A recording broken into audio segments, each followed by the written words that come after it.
Step into the day with the dawn ringing in my ears. Oh, I tune to my TV show. No better way, I gotta get myself into gear. Let's go. Oh, and I feel good today with my wake up in the morning espresso.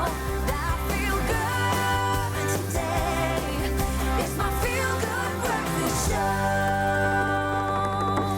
A very good morning to you, beautiful people, our Expresso family. Welcome to it. This is your Feel Good Breakfast Show, Expresso, right here on SABC3. It's hump day, and you know what they say. Once we've reached the pick of the week, we are going straight downhill to the weekend. It's going to be a fantastic show. First things first, I mean, a lot of our viewers have asked us, you know, for some help to get back into the job market, or they're switching lanes to different careers. Well, we are here to assist you in creating your own CV, or even dressing the part to nail that interview.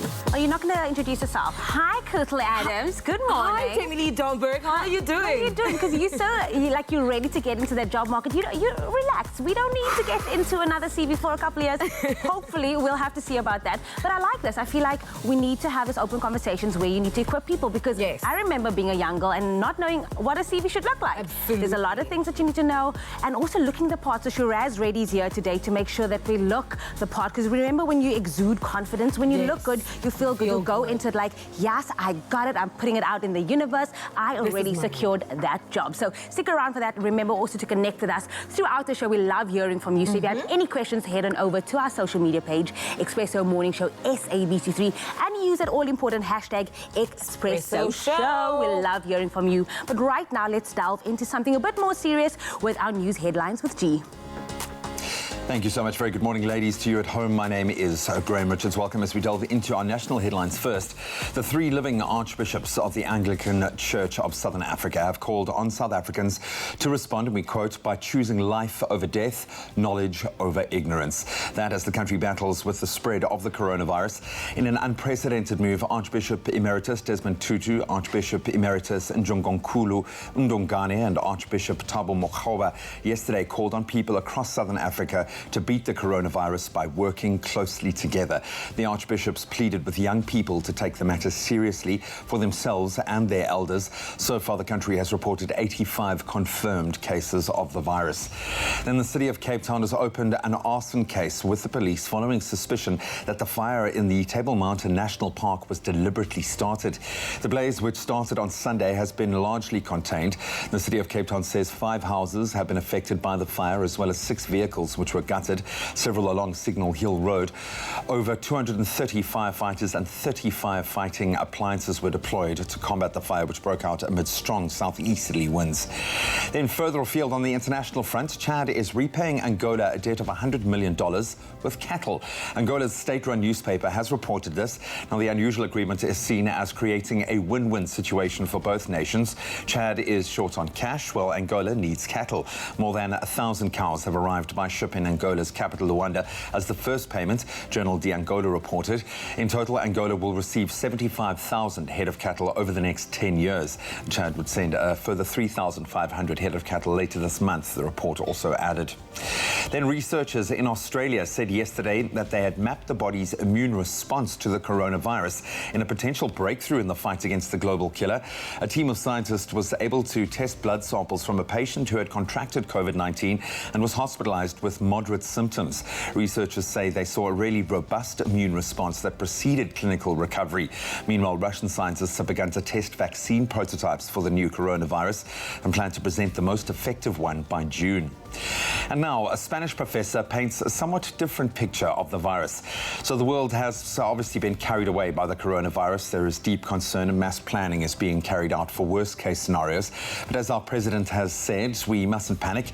Ignacio Lopez Goni, professor of microbiology at the University of Navarra in Spain, one of the worst-hit countries in Europe, states in an article in The Conversation that there is cause for optimism and several reasons to think that there may be ways to contain and defeat treat the virus.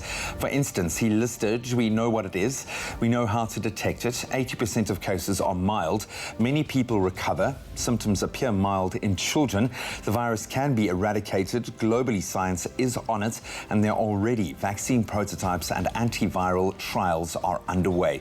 Truly uplifting thoughts in these dark and trying days. Then turning our gaze to the world of entertainment, some people may be cooped up at home, streaming movies and series during this period of containing the coronavirus. And for the first time, we know that our favorite celebs who star in them are also stuck at home too. How? Well, they've been taking to social media to share what they have been up to while practicing their social distancing and self-quarantining at home. We have some of their funniest adventures to show you a little later on our full entertainment report, so stay tuned for that. Right now, let's get into our sports headlines.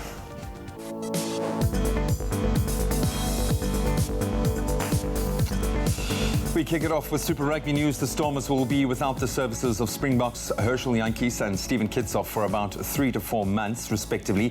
Jantjies fractured his fibula over the weekend. Kitsoff will require surgery after he tore a pectoral muscle. And JD Schickling, he tore a muscle in his arm and will be out for a month. The Cape side now has 5 box sidelines. That, of course, joining captain Siya Kolisi, flank Peter Steph du Toit and hooker Bongi Mbonambi, suffering injuries earlier this season. But, of course, we know the Super Rugby season itself has been suspended for now. Then on to the 2020 Comrades Marathon. It is now set to continue as scheduled despite growing fears over the outbreak of the coronavirus in South Africa. The Comrades Association's board held an urgent meeting this week to discuss the impact of COVID-19. The board concluded that it would be premature to postpone the event at this stage. But the situation will again be reviewed by the 17th of April. On to the Olympics. The International Olympic Committee said the 2020 Tokyo Olympics will be held as scheduled, despite the challenges posed by the coronavirus outbreak. So the spread of the coronavirus around the world has impacted the staging of many major sporting events. The Olympics is one of a few events that has not yet been cancelled or postponed. Japan has had more than 1,400 cases and 28 deaths resulting from the virus so far. On to football. UEFA announced the postponement of Euro 2020 by 1 year until 2021 due to the coronavirus pandemic. The decision was made yesterday during an emergency meeting between stakeholders. The tournament, due to take place from the 12th of June to the 12th of July this year, will now run from the 11th of June to the 11th of July next year. Then on to tennis. The French Open has moved to September and October this year as a result of the coronavirus. The second Grand Slam of the year was scheduled to take place from the 24th of May to the 7th of June, but will now take place from the 20th of September to the 4th of October. All professional tennis across the world is currently suspended until the 20th of April. Tennis South Africa has also announced a 6-week suspension on all of its events in an effort to curb the spread of the virus. That's where we leave our sporting headlines for now. Let's delve a little into our temperatures and what you can expect on the weather front.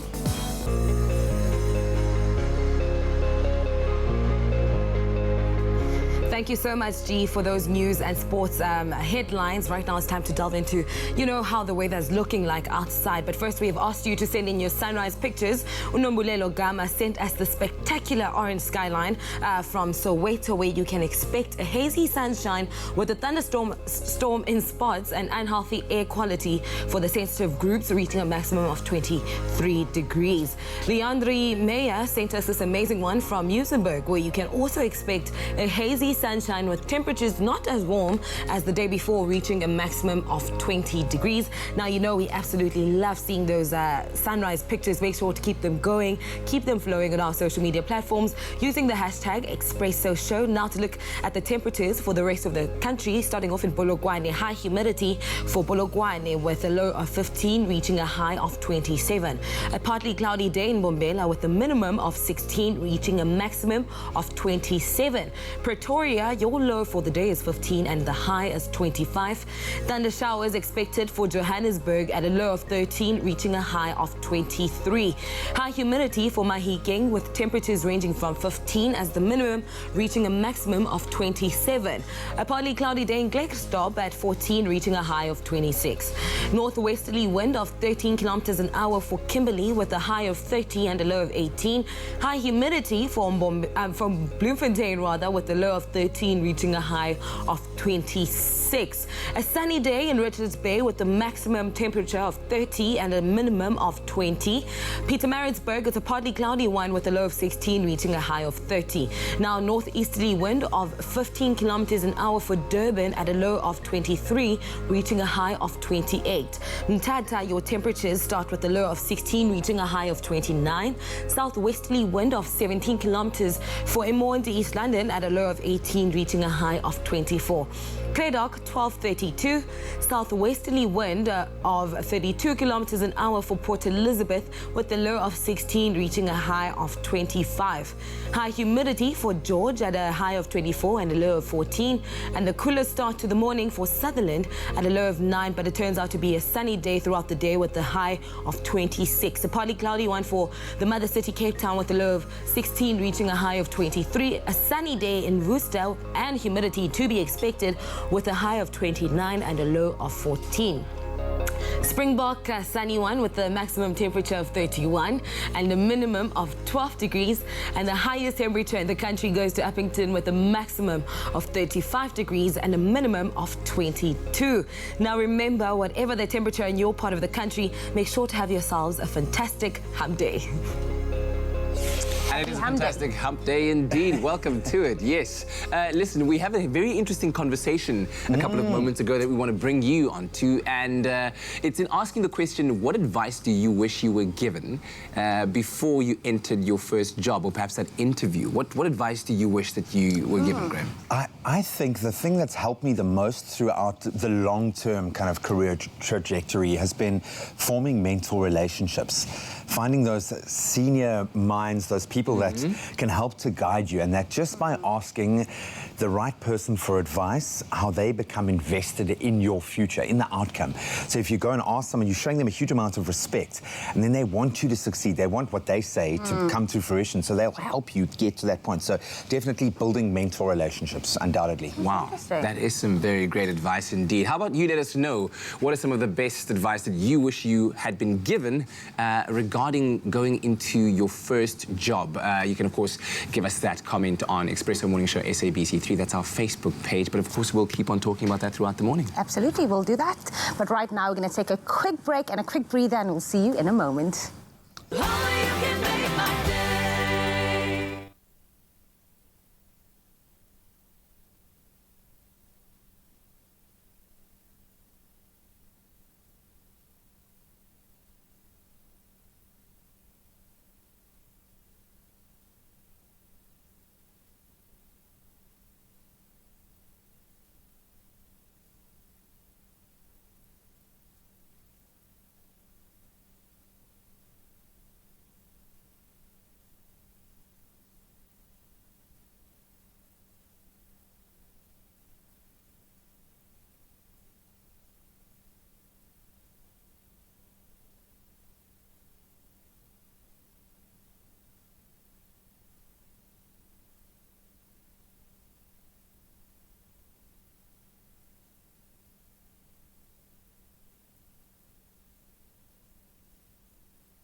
Welcome back. You're live with Expresso on a beautiful Wednesday morning where our focus is falling firmly on priming yourself for the job market. And we know that going out there, getting a job, it can be tough because there's so many questions. You question your own confidence. Choosing a career can be quite a tricky task. The question in everyone's minds is, am I making the right decision? Is it the right course for me? Do I have what it takes? Well, today's inspiration comes from one of the OGs, American TV host, comedian, writer and producer, Johnny Carson. If you don't know who he is, go and look him up. He was best known as the host of The Tonight Show, the first incantation, The Tonight Show starring Johnny Carson. He was born on the 23rd of October in 1925 and he started developing his talent for entertaining at the tender age of 8 and in 1987 was inducted into the Television Academy Hall of Fame. And he was once quoted as saying this: Desire. Desire. Desire, that's the one secret of every man's career. Not education, not being born with hidden talents. Desire. Do you know why I love this so much? It's because there's a correlation with Trevor Noah, who's doing it so well. Yes, he has the natural talent, but he had something else that allowed him to dominate and take his position on The Tonight Show, and that was the desire. It outstripped other people. So is your fire burning? You can build that desire today. Hopefully that's inspired you. Definitely inspirational today to get that quote from a man that really had such profound words to say, but yes, desire is all that you need. Now, with all the coronavirus news absolutely dominating every conversation that we're having, we thought to bring you some hope after the dust has settled a bit. Now, we're chatting all things about getting back into the job market, and it can start at a very young age. Now, with the continuing rise of mechanization, we're seeing a continual loss of jobs that had existed for decades. We're being pushed to adapt to the new world of work and to learn new skills in order to stay relevant. But what skills will be most wanted in the future? And that is a question that we're asking today. And how can parents help their children prepare for that future? Now, registered counsellor Shanaz Moores joined us in studio to talk exactly about this. Good morning, Shanaz. Yeah, good morning. I feel more like an economist than a registered counsellor. We are dabbling into just that preparing for today's session. It was quite intense, the things that I learned, and also tied quite well in with what I actually do, because one of the key skills you were saying will be needed was emotional intelligence. Exactly. Which isn't actually taught at school. Yeah. So there lies quite a bit of a dilemma. And I feel like with nowadays pressurized sense of parenting, where you not only have to make sure that, you know, while your child is in utero, you're taking all the right kind of vitamins in order to make sure that you give them the best chance of having the healthiest body, and then once they're done, you got to breastfeed them, and then you got to make sure they're healthy. Now, the challenge of preparing them for the future is very, very real. So in light of, you know, the fast-changing job landscape out there, how do you think parents can best help their children plan for the future and be ready for the workforce? Yeah, one of the things that needs to be, I think, changed a little bit, or adaptability, is what is meant to be taught for children to be more resilient as adults one day. Because you find that with each generation, we're getting a more sense of entitlement about wanting to go into entry-level jobs with high salaries and benefits that someone has after working for 5 years. They want on entry into a position. So this is what we are raising, you know? So for me, and the education system is then also not giving the right skills. So with parenting and education combined, we're not creating the 20, 30 employees that we actually need.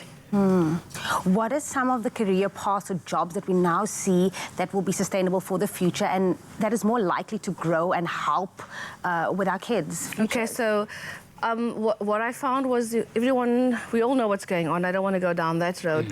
But there was an interview on, the other night, and the guy said that the 4th Industrial Revolution, we were on the cusp of it. But with everything that's happened, it may come to us sooner. And that means your artificial intelligence.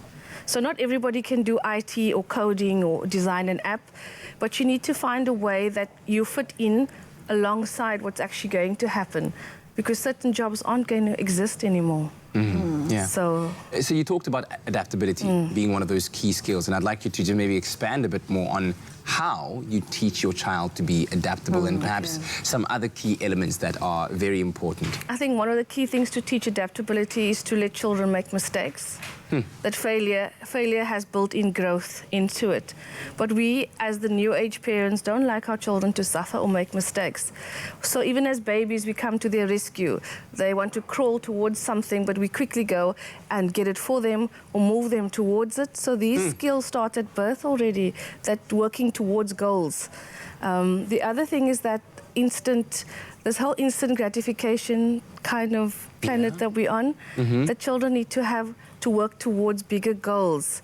And adaptability is the ability to change when you can see your goals are not happening, to be flexible and readjusting focus and whatever you're doing, to think clearly, okay, this is what I need to do. Problem solving, OMG, problem solving. I find myself teaching adults problem solving. So how can we expect children to understand problem solving? Because it's not really taught. And not like maths problem solving, I'm talking like the skill, the tool problem solving, because there are clear steps. So if we teach children these things, we're kind of setting them up for success, irrespective of the career path that they choose. Wow, very important information for all of us as parents on the couch, and I'm sure for you at home as well. I think about every time that Phoenix wants to get onto his little plastic motorbike and then he can't necessarily get on and he wants help, and I sometimes just leave him to cry and figure it out. You'll get on at some point, figure out, hold both handles and swing your leg over. How difficult could it be? But of course, we'll continue our conversation with Shanaz a little bit later on. Be sure to throw some questions at us on our Facebook page, Expresso Morning Show, SABC3.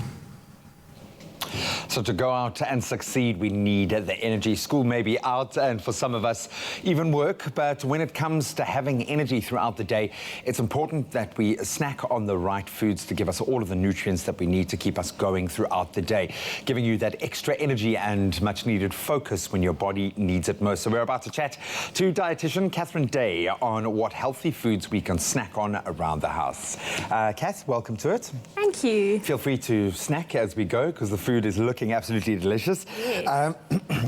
Why is it, maybe I can kind of break this down, why do we often lack energy throughout the day? So it can be for two reasons. Either we're skipping meals, so often people who skip breakfast get to lunch and they're so starving that they kind of want to eat their arm off. So it's very important to try do regular meals if you are that type of person who gets to lunch and you're starving. And then it could also be because you're eating the wrong types of food.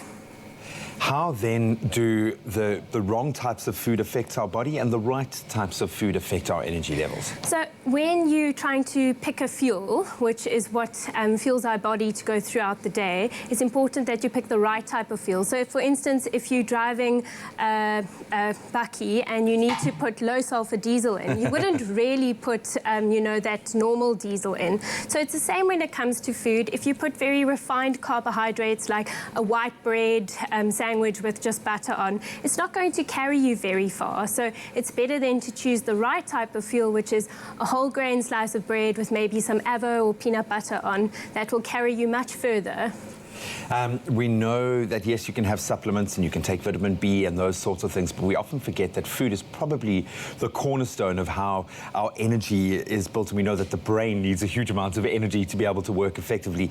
It needs food and it needs water. Can you take us through some of the right kind of snacks and how we should apportion those snacks and meal sizes to carry us through a good, effective working day? Sure. So let's start with the fruit. When it comes to fruit, fruit gives you that good amount of energy, but it often doesn't carry you. So what it's a bit of a spike. A bit of a spike, yes. But because fruit has so many good minerals and vitamins in it, still, even though you get that spike, it's more about pairing it with something that will not give you that spike. So for instance, either a lean protein or a healthy fat. So if we look at that, we've got peanut butter there, so that would be a healthy fat. So apple and peanut butter is one of my nicest combinations. Just slice it up. Yes, exactly. And then when it comes to fruit, obviously the portion is important. So fruit the size of a tennis ball, or grapes, it's usually 8 to 12 grapes. And then again, you would pair that with, you know, fruit and biltong. So it's important that you pair sometimes carbs with a healthy fat and protein, because the carbs give you the energy and the healthy fat or the lean protein keeps you going till that next meal. feeds the muscles, feeds the brain. It's most important in a developing little brain, and obviously kids are at home right now, so they can probably help you prepare the snacks as well. But we want to ensure that our children especially get the right kind of foundation, the immune boosting foods. What would you recommend for kids specifically, and how do they need to pair their or kind of construct their meals and their snack times throughout the day? So when it comes to kids, it's obviously they use huge amounts of energy. I mean, my daughter is running around all the time, so a healthy carbohydrate would be a nice option. So we've got some wraps here and some whole grain crackers. So those would be a nice option to either, you can spread peanut butter on it and then maybe cut some banana and make a smiley face, because, kids love smiley faces. And it's something they can do too. Now that we're all homeschooling our children, it's a great activity to get them involved. It's a great way to involve them in that process, to just inspire them, get them being more creative. It's an activity, it passes time. Yeah. And then what you could do, if you're choosing something a little bit more refined like a pretzel, is just to make sure that then you do pair it with some biltong, which would be the lean protein. So that'll keep them going for a little bit longer. It's not to say that because pretzels are just made out of white flour, they are unhealthy. It's about how you as the parent take the responsibility to sort of think about what you're putting on the plate. It's the kids' responsibility to tell us they're full, and the parents' responsibility to kind of put the healthy options on the plate. So don't just put a bowl of pretzels in front of your kid, rather pair it with something that is more healthy. And of course, know that they're going to mirror what you are doing. So if you're going to be eating healthy snacks throughout the day, that's going to help to prompt them to do exactly the same. Kath, thank you so much. Good luck with the self-distancing that's going on at the moment. Yes. Keep you and yours very safe and healthy and snacking regularly. Now, the good news for all of our viewers is that 2 lucky viewers have the chance to win a gym membership to the value of 5,000 Rand with Vitathon. So you can activate your hashtag beast mode when, of course, we can get back into the gyms. I'll reply to the Vitathon competition post that is on the Expresso Facebook page and our Twitter page right now. Tell us why you need Vitathon to help you boost your energy levels. Just remember that you can sign up whenever you want, but the competition will be closing on the 25th of March this year, obviously, at midnight, and you can find all the terms and conditions on expressoshow.com.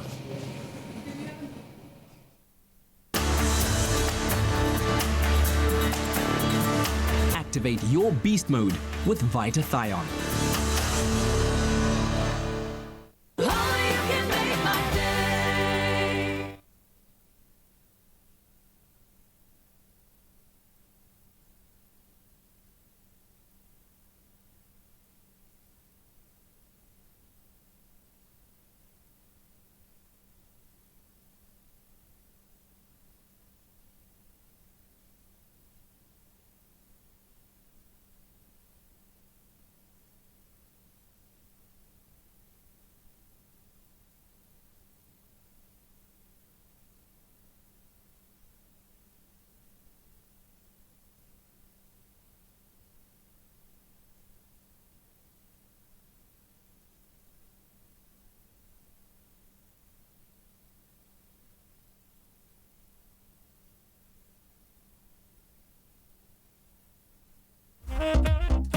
In order to work on Expresso, you need to be a passionate, dedicated and hardworking person, creative, persistent and consistent every single day. Because Expresso is not for the faint-hearted, and for an intern to come into our space.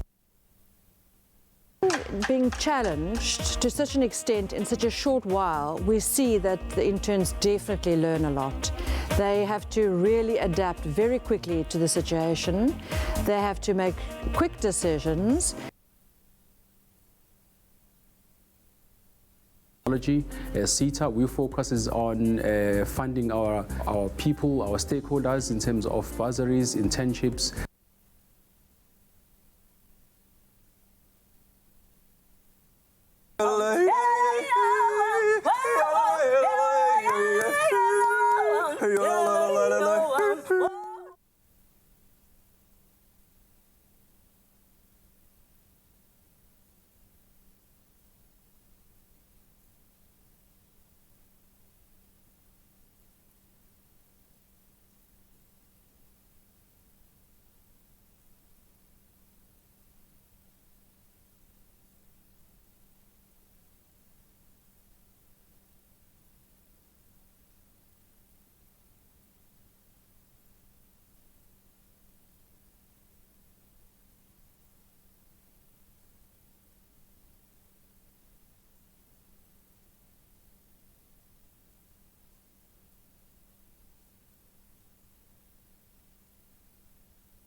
Happy birthday to you.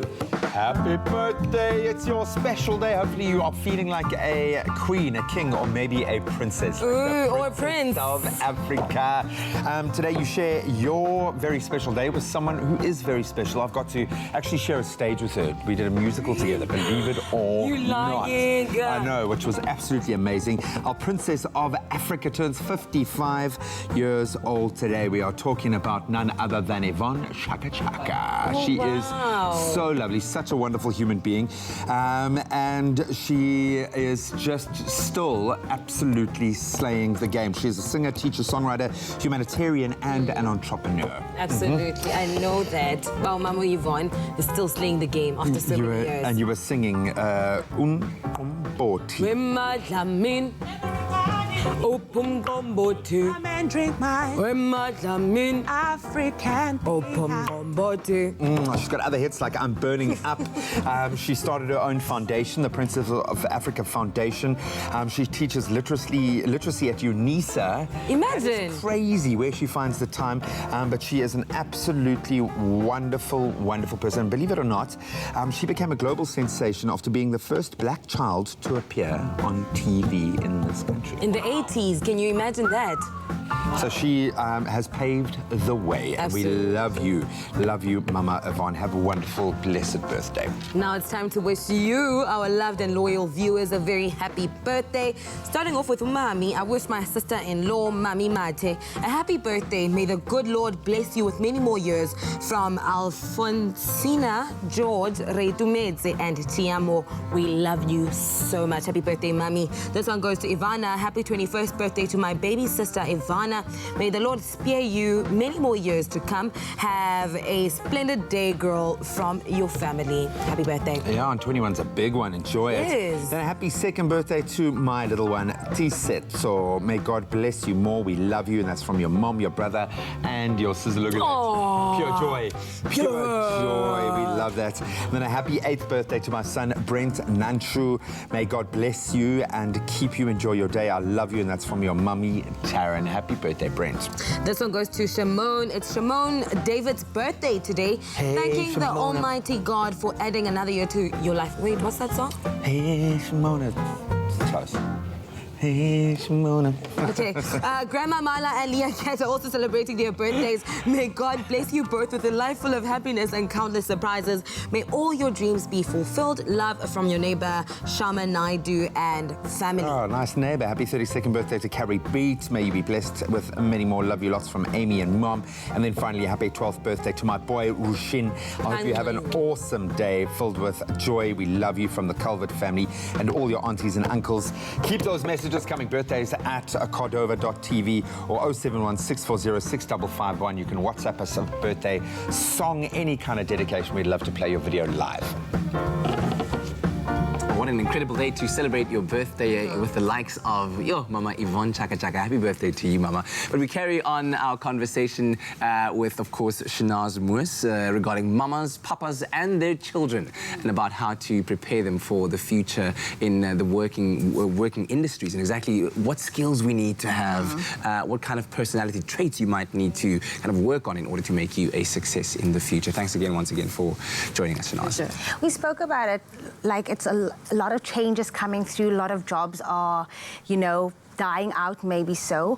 But what do you see? What are some of the jobs that you see? What are some of the industries that you see a lot of children hoping to go into that is sadly dying out? Not to discourage anyone, but that is sadly dying out? You know, like when I'm not going to give my age away, but it's many decades, close to half a century actually. There I gave it away. They were like standard careers you were sort of primed for.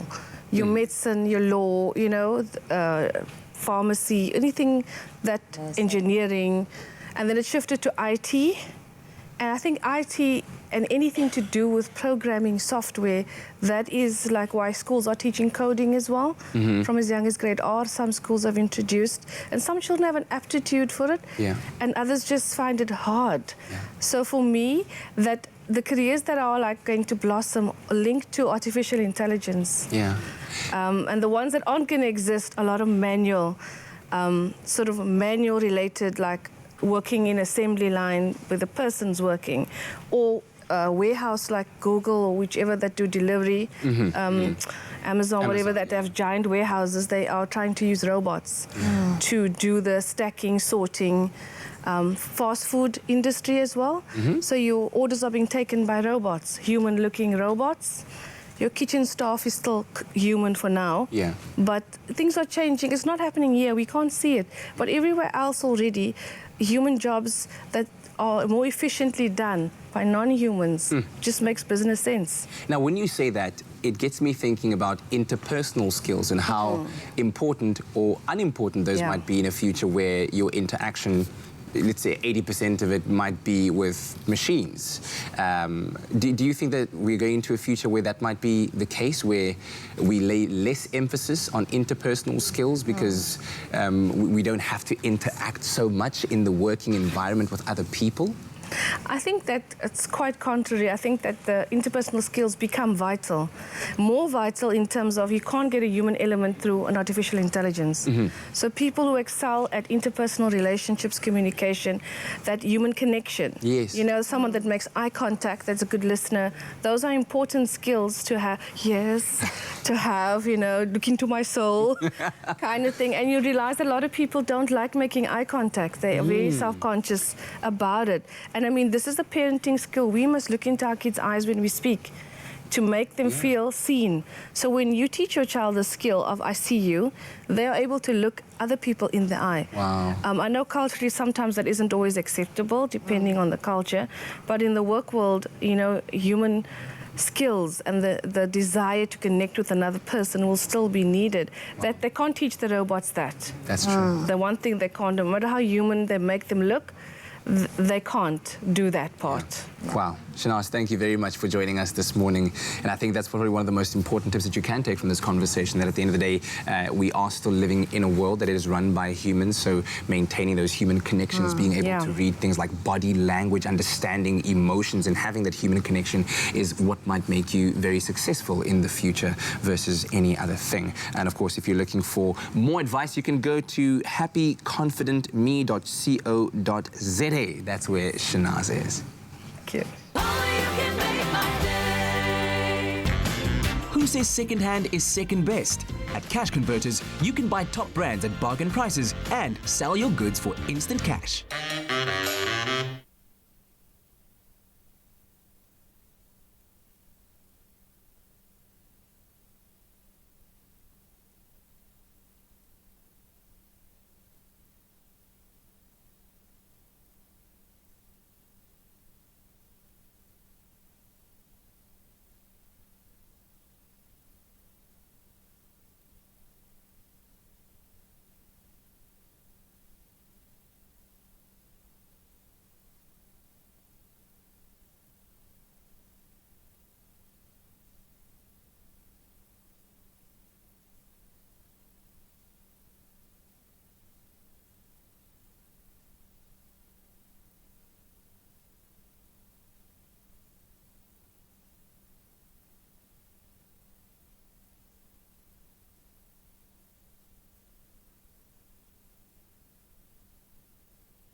welcome back to this Wednesday morning on your Feel Good Breakfast show. So good to be in your company. Thanks for joining us. Now, Woolies recently hosted a parent talk event for their customers and discussed why you as a parent must take time for yourself and look after yourself. Now, do note, however, that the event did take place prior to the announcement that the COVID-19 virus was a global pandemic. So yes, we were still on the safe side. Let's take a quick look at what happened that evening.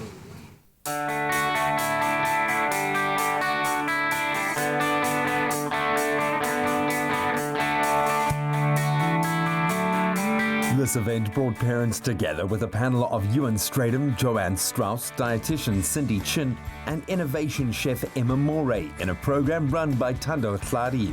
This event tonight is all about health, nutrition and well-being. One of the pillars of our good business journey is about healthy living, and we pride ourselves in helping our customers and our guests get in touch with the key information that they need to live healthier and more sustainable lives. So our good food journey is part of our good business journey, which is where we strive to be the world's most responsible retailer. That's our vision. And I think an event like this that really gives our customers an opportunity to chat about things that are really important to them, like how well they're eating, getting exercise right, and how they balance the busyness of life. So just like you look after your relationship with your family members, you need to look after your relationship with food. It sounds funny, but actually it makes sense. Yeah, you've got to respect it and see it as something that nourishes you. So I'm here because I love sharing my knowledge of fitness. I love helping people. I love to convey a positive message around, especially how you see yourself. And that's for me important because I don't think there's enough of these events where you can sit down in a relaxed environment and you can have a panel of experts answering your questions, and you can walk away whilst knowing that, hey, you know what, either A, I was on the right track and I didn't know, or B, I really learned something tonight. And I think that for me is the important part and why I was excited to be a part of it.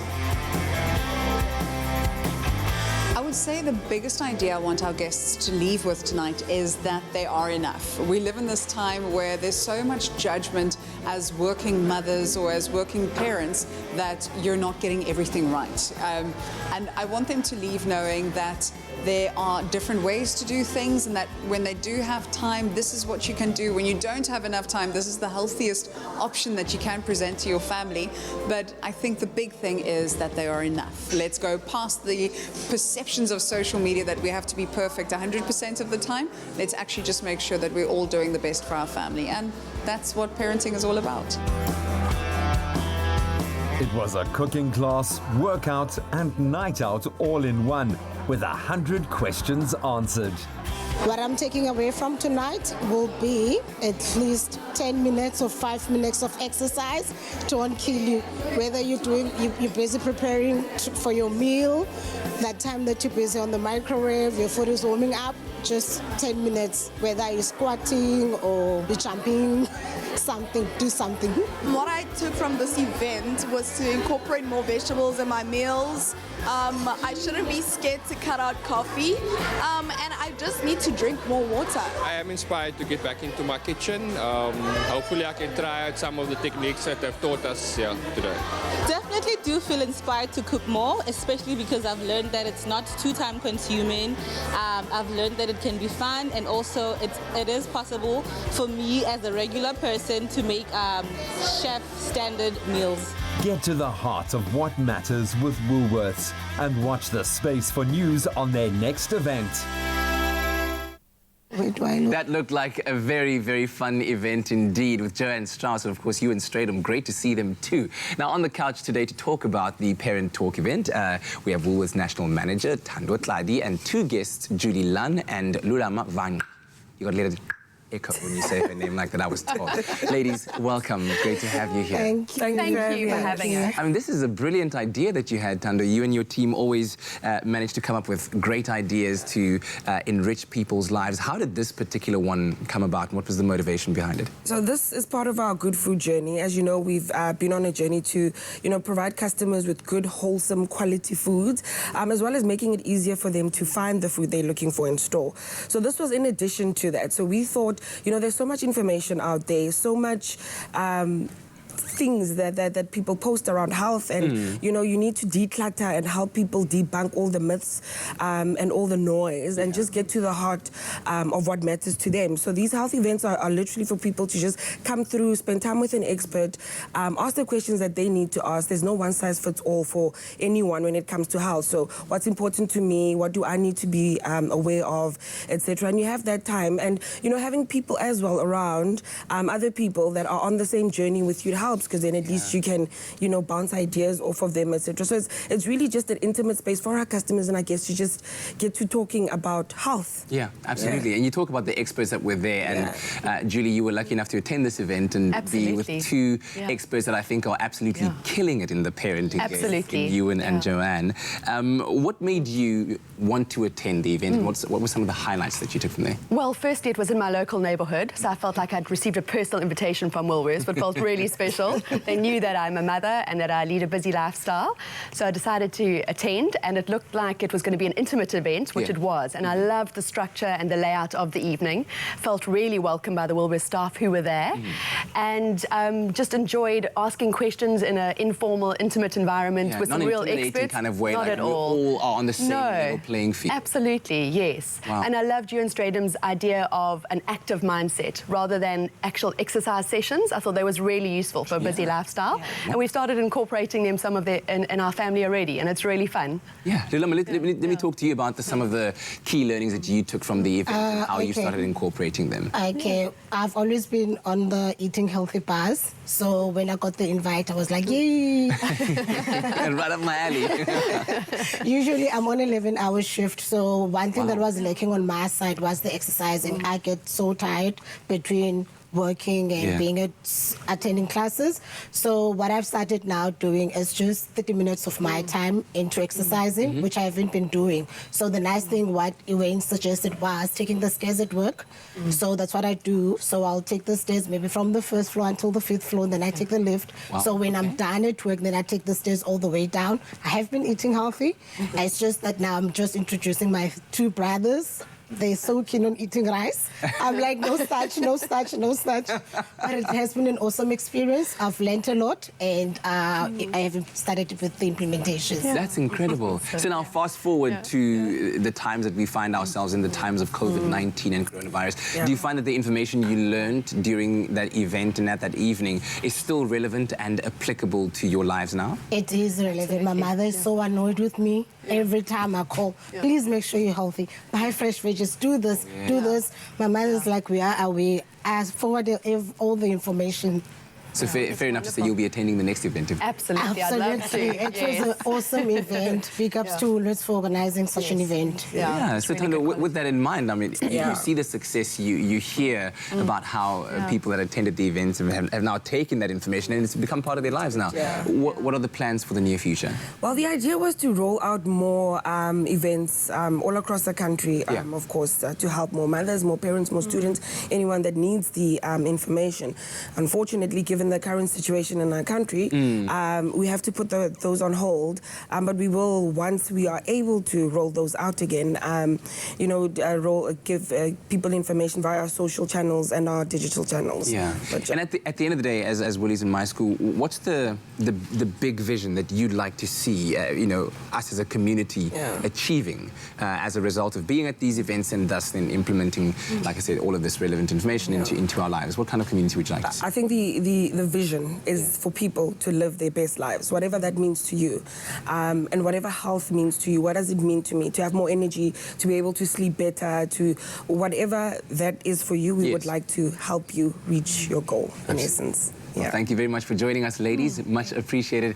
And it's great to know that companies like Woolies are looking after their customers' health, nutrition and well-being, especially in trying times like these. And remember, being well starts with eating well, and Woolworths is here to make sure that you give you and your family the very best in nutrition to keep you strong and healthy.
Welcome back, you beautiful souls. Thank you so much for keeping it locked on your feel-good kickstart to a hump day. It's a beautiful Wednesday morning. That sound means one thing, time to get into a bit of a tech update and some really interesting stories, some stemming from our subject matter today, looking for work, and others, obviously everything has been affected by the coronavirus, but there are many positives coming out of this. Absolutely, they are. Now, while people around the world do choose to self-isolate during the coronavirus outbreak, one industry is flourishing: online shopping. Because people aren't leaving their homes, they are now looking to e-commerce sites for their purchases. Now, it was reported this week that Amazon is looking to hire some 100,000 workers to keep up with the demand of orders. And on top of all of this, the company is also investing more than $350 million to raise the wages of their warehouse workers for the month of April because of the huge increase in workload as well. That is extraordinary.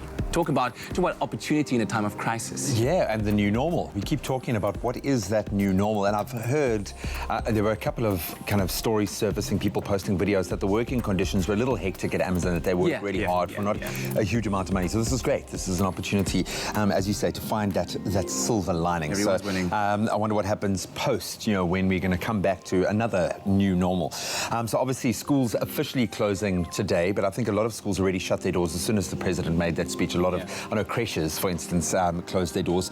So a lot of parents in particular stressing about how do we keep our kids educated as we effectively have to homeschool. This isn't a holiday. We've got to kind of keep the wheels turning as much as possible. Well, UNESCO have responded brilliantly.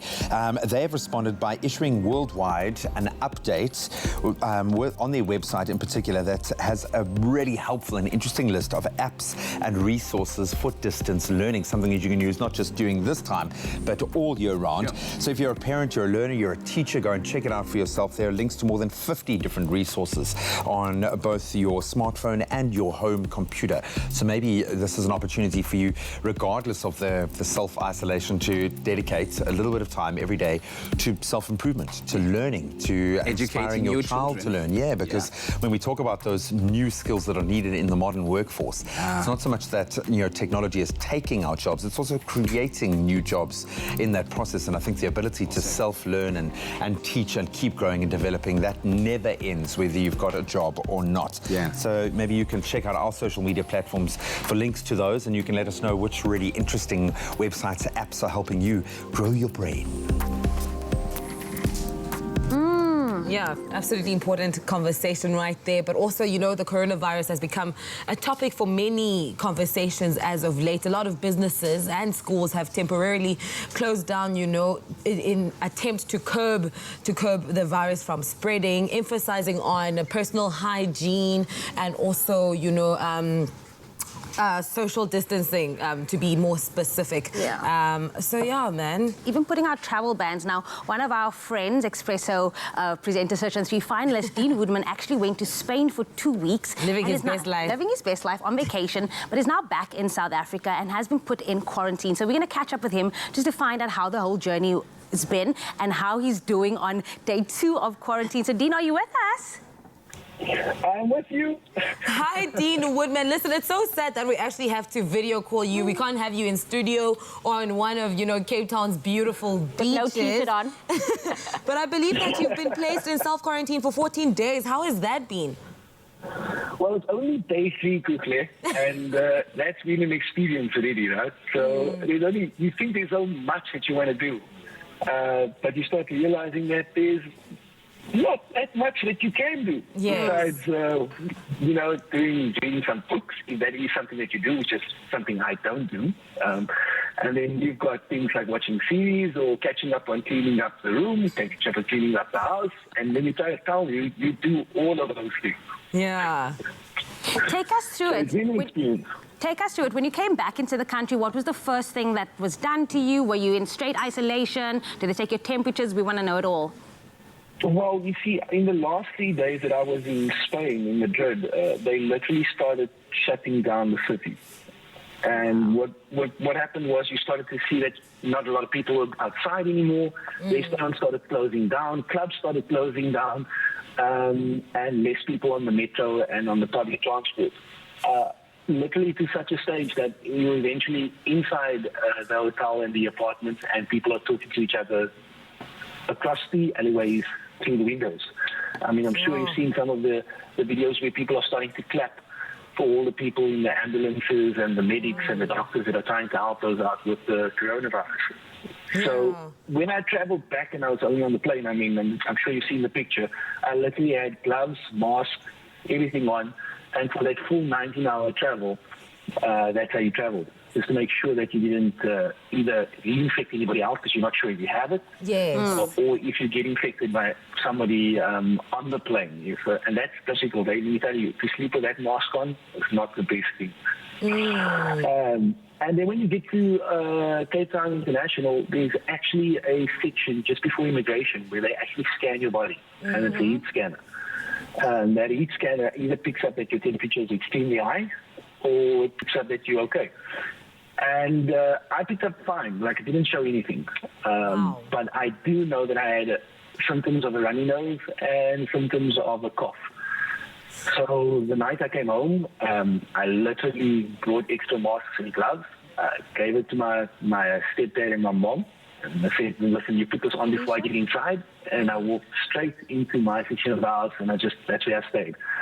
After you saw the president's speech, I decided, listen, let me go to one of the NCID centers, which is in Tygerberg Hospital. Please repeat that. Where did you go? Tygerberg Hospital. Okay. And at Tygerberg Hospital, what they do is it's a series of questions because the test is quite a long procedure, right? So at Tygerberg Hospital, what happens is you actually get asked questions, preliminary questions in the beginning, like, do you have the symptoms? Because, you know, there's people that get scared. There was literally a lady in front of me and she said, no, I had a sneeze this morning. And they were like, no, it's fine. You know, we're not going to test you. You should be okay, but we'll give you a letter to say that you've come through. But I've got to commend the doctors. I mean, the setup is quite awesome and how they do it. You literally get there, they ask you the questions, they ask you if you've got any pain in your body. And what they start asking you is things that you don't actually realize that you possibly had while you were overseas. So they asked me, like, did you ever at one moment wake up in the morning and have a sore throat? I was like, well, actually, you know what, 5 days ago I did. And then they're like, okay, and ever at high temperature, and you think about it, and you're like, yeah, I had tomato one day because I didn't feel too well. And that's how they realize that, listen, you need to be tested. And when they test you, they literally changing their clothes every single, or their, what do you call it, the swabs that they wear, the drips that they wear, they're actually changing that every time for each person they check. The test itself is an interesting one. You know, they told me they're going to take a swab of my nose. And I thought like a normal earbud. But this thing is 10 centimeters long because they're going to get right to the back. And that is painful because your eyes literally start tearing up because you're not used to them getting to the back. But they need to get there because that's where the virus sits.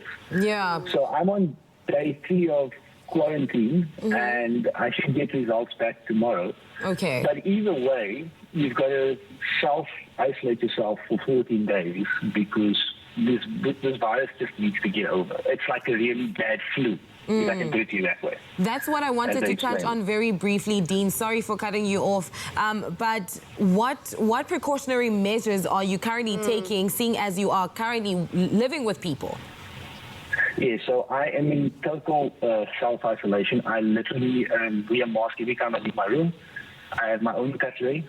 I have my own cups, my own sauces.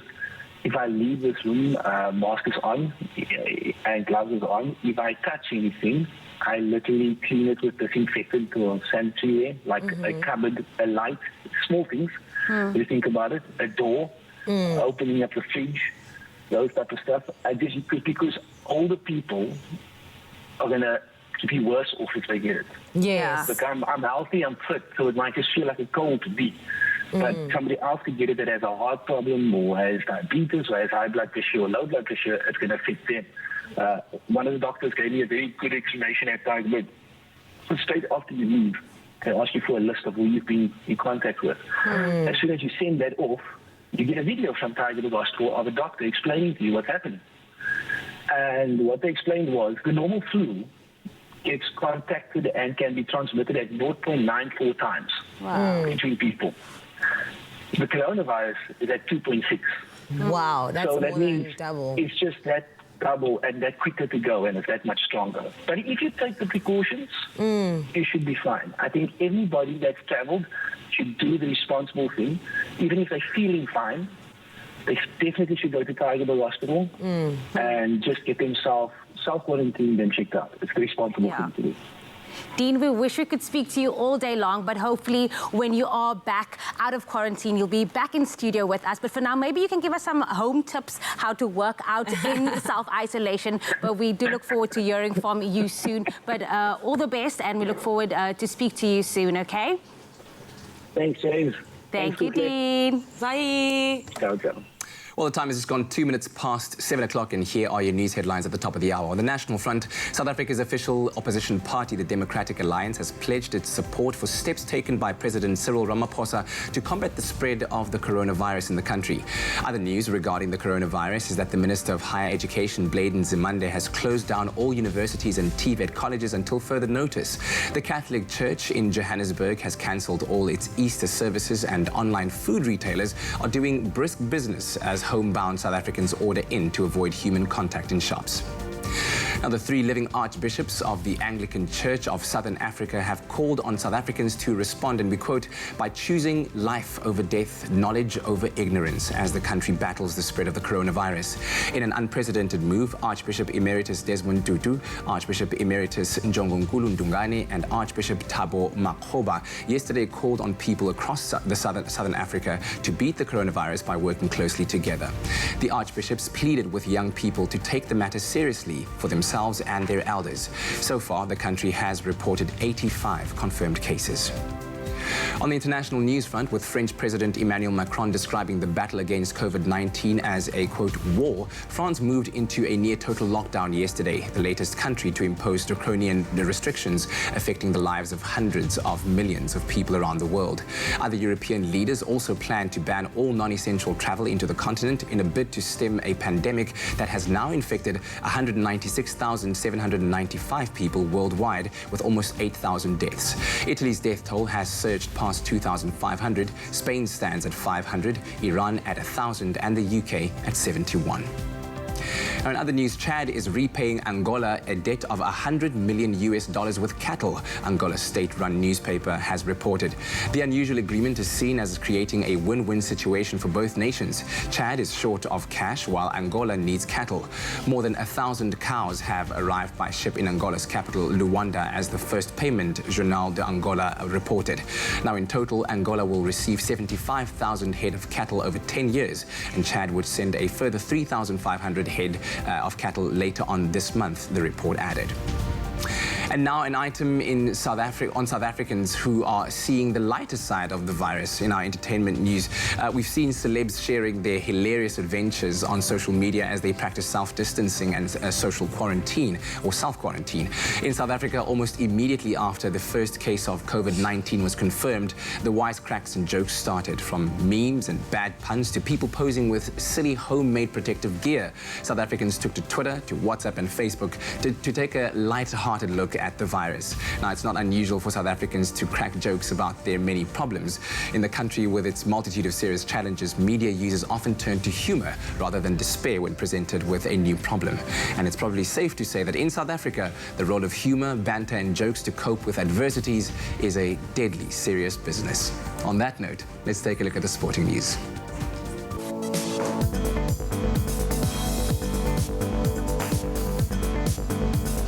Thank you so much, Kat. Let's kick it off with Super Rugby. An update, at least from last weekend's action. The Stormers will be without the services of Springboks Herschel Jantjies and Stephen Kitsoff for about 3 to 4 months, respectively.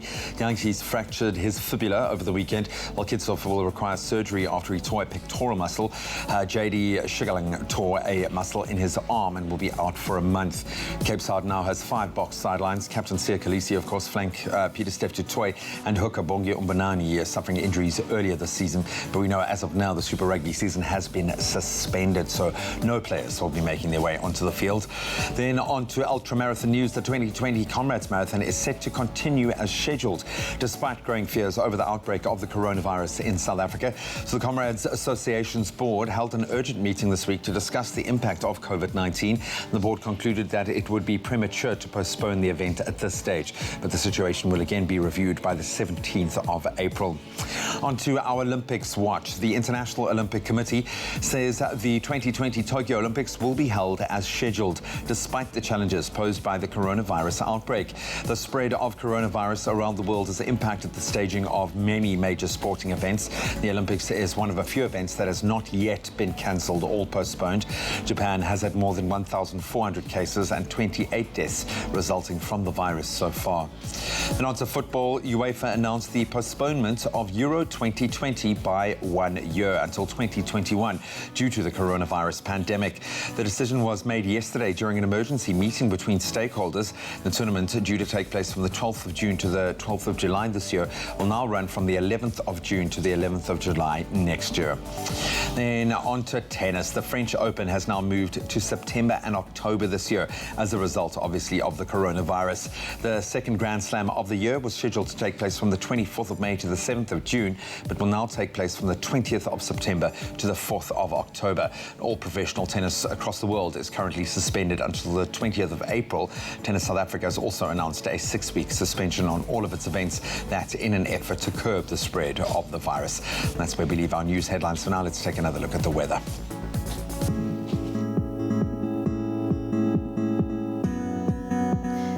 We have asked you to send in your sunrise pictures. Our regular photographer, Nancy Governor, sent us this bold sunrise from Umkomaz in KZN, where mostly sunny conditions can be expected with pleasant temperatures reaching a maximum of 27 degrees. Another regular, JP Maladba, sent us this beautiful blue skyline from Robertson in the Western Cape, where you can expect partly to sunny conditions and pleasantly warm temperatures reaching a maximum of 29 degrees. Thank you so much for those sunrise pictures. We absolutely love seeing them, so make sure to keep them going on our social media platforms using the hashtag Expresso Show. Now to look at the rest of the country, starting off in Polokwane. High humidity for Polokwane at 15, reaching a high of 27. Bombela is a partly cloudy day with a maximum of 27 and a minimum of 16. Pretoria, your temperatures range 15 and 25. Thunder showers expected for Johannesburg at a low of 13 and a high of 23. High humidity for Mahikeng at 15, reaching a high of 27. Klerksdorp 14, 26. Northwesterly wind of 13 kilometers an hour for Kimberley at a low of 18, reaching a high of 30. Partly cloudy day and high humidity to be expected in Bloemfontein with a high of 26 and a low of 13. It's a sunny day in Richards Bay with the peak a temperature of 30 degrees and a low of 20, and Pietermaritzburg 16-30 are your temperatures for this Wednesday. Northeasterly wind of 15 kilometers an hour for Durban at a low of 23, reaching a high of 28. Mthatha 16-29, southwesterly wind of 17 kilometers an hour in East London at a low of 18, reaching a high of 24. Kredok 12-32, southwesterly wind of 32 kilometers an hour for Port Elizabeth at a low of 16, reaching a high of 25. High humidity for George at 14, reaching a high of 24. And the coolest start to the morning is for Sutherland at 9 degrees, reaching a high of 26.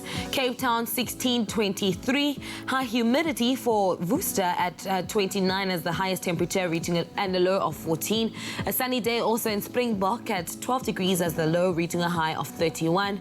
And the highest temperature in the country goes to Uppington with a high of 35 and a low of 22. Wherever you are in the country and whatever the temperature is, make sure to have yourselves a fantastic Wednesday morning. Well, thank you very much there, Kuhle Adams. We're going to take a quick break, but when we come back, we're speaking about a very, very important subject. Of course, we all have dreams and aspirations, especially of the dream job that you one day might want to have. And so what kind of CV do you need to have in order to optimize your opportunity or your chance at acquiring that job? That's why Dagny Hooker is here, and she'll be joining us after the break to have a little bit of a conversation around that topic. So do see you afterwards.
welcome back to your Feel Good Breakfast Show. It is a Wednesday morning and it's so good to be in your company. Thanks for joining us at the start of a brand new day. Now, the journey of a successful job search begins with formulating a CV that'll put your best foot forward.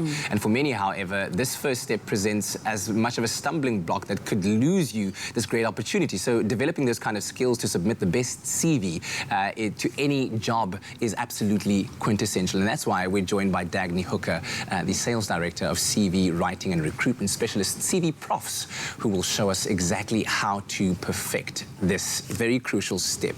It's great to have you with us, Daphne. Thanks so much. It's good to be here. I mean, creating your own CV can be such a daunting process because you don't know what to include and what not to include in there. But you want, you know, your potential employer to kind of take interest in you. What are the most common mistakes that people make on their CVs? Sure. First of all, the most common mistake people make is not putting on their achievements, not detailing what they've actually done at companies before. So it might be something where it's not a qualification, but you've actually done a short course, or you've had a time where you've done a body language workshop.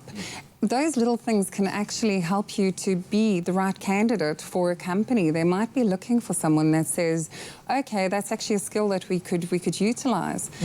People need to make sure that their CVs are professional and marketable. First of all, they've got to make sure the grammar is correct. They've got to make sure there are no spelling mistakes. They've got to make sure they research the position 100% perfectly before they actually put their CV through. I mean, we get people putting CVs through and they haven't even included the job title or the reference number for the job.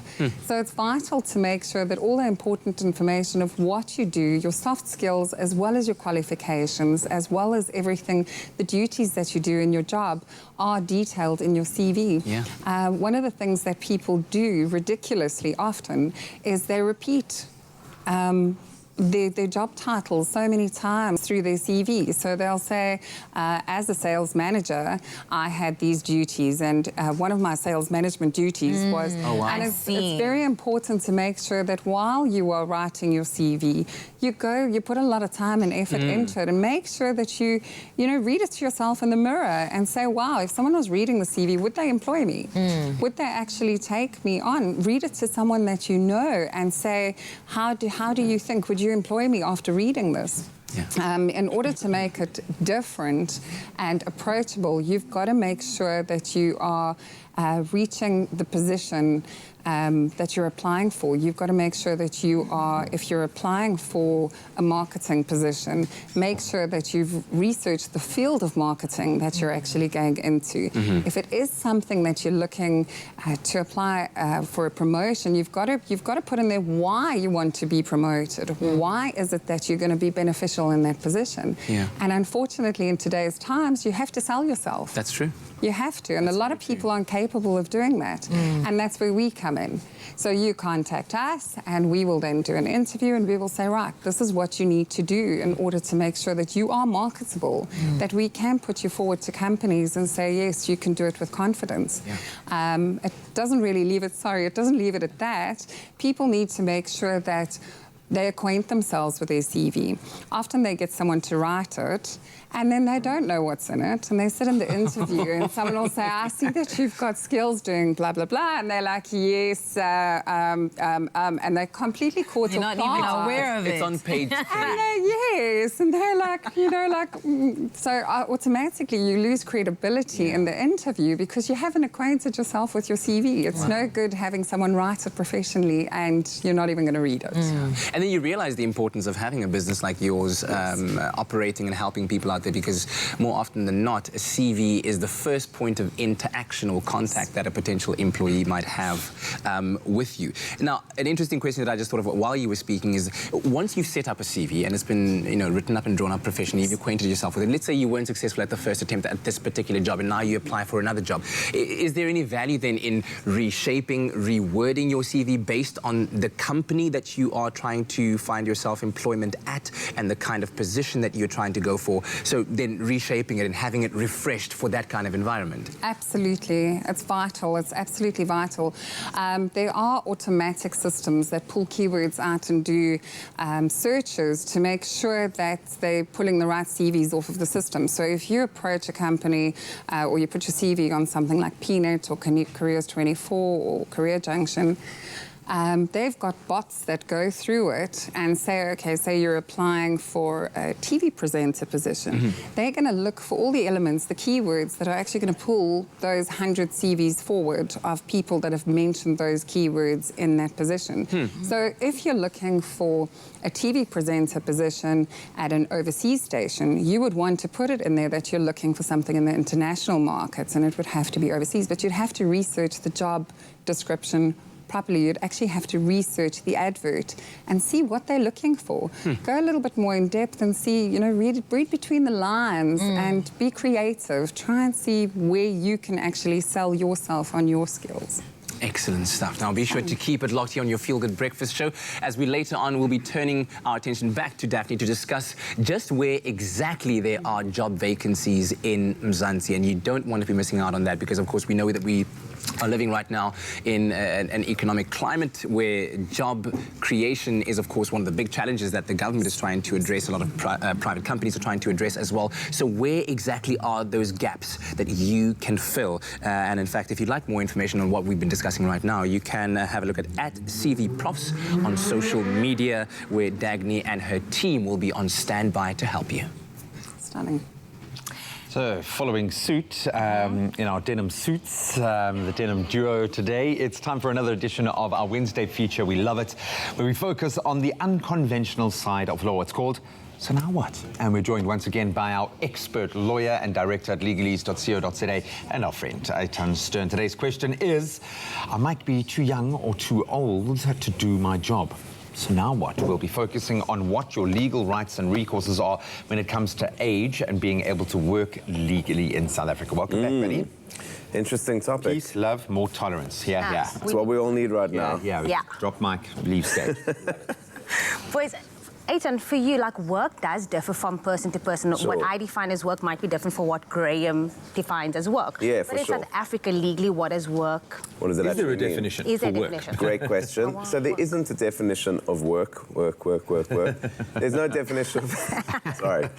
There's no definition of work in South Africa, but what there is a definition of is employment. And that's a crucial definition, because when you're employed, then you get access to a whole lot of labor rights. And when you're not employed, when you're just a contract worker, then you don't get access to labor rights. So that's quite an important definition, not really the focus of today. We can talk about it some other time, but work is not a defined term. Okay, so it's the difference between, say, freelance and long-term or permanent work. That's one side of it. But I would imagine for someone who is generally too young or too old, you wouldn't want to be looking for a job. So what are those circumstances where age becomes a factor in the job? For sure. So in a country like South Africa, where there is poverty, you know, sometimes there's some unfortunate circumstances, and children do, families do need children to... calls for it, yeah. There's a necessity, so people either need to enter the job market earlier or leave it much later because maybe they haven't saved for retirement. So there's some, those are the sort of the situations that bring it about from just pure necessity, which is really unfortunate and something we need to be addressing. Before we go to old, let's start with too young. Sure. Is there a set age where someone can start working legally, or where a company can employ you to work for When will them? a company get into trouble is what we Okay, so there's two kind of ages to keep in mind. The first one is you're not supposed to hire children, and the child in the law is a minor, someone under the age of 18 years old. So, of course, they can't work for us.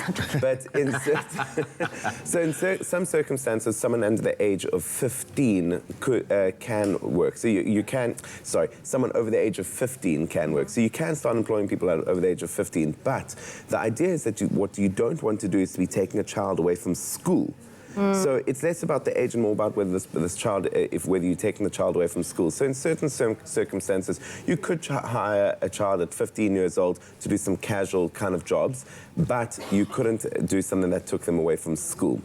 The other really important thing to remember is that children shouldn't be made to do jobs that are inappropriate for children. So you can't take a 15-year-old and put them into a metal smelter to work, or you can't put a 15-year-old as a bartender, as an example, serving alcohol. So it's really important if someone's under the age of 18, so between 15 and 18, they're doing jobs that are only appropriate for people at that age. So paper routes are fine still. Paper routes are still fine. Fine delivering papers.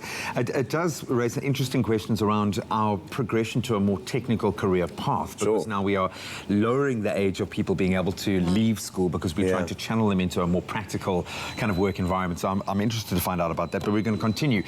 In just a moment, we'll be back figuring out, so now what, with our lawyer and friend, Eitan Stern.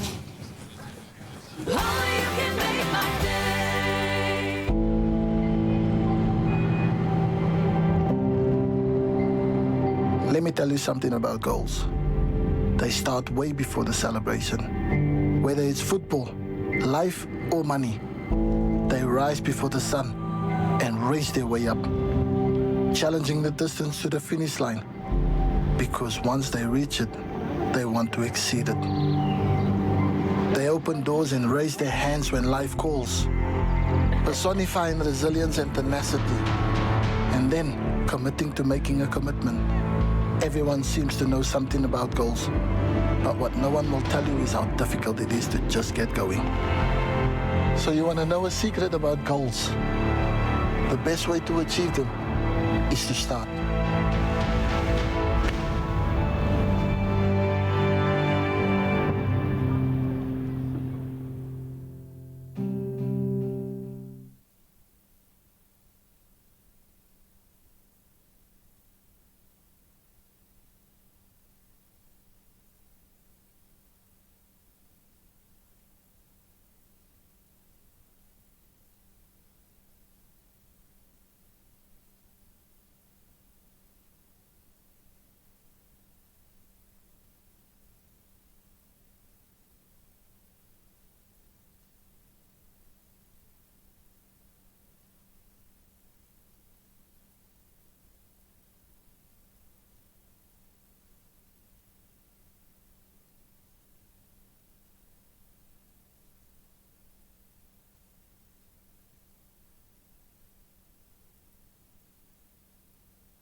It's my feel-good breakfast show.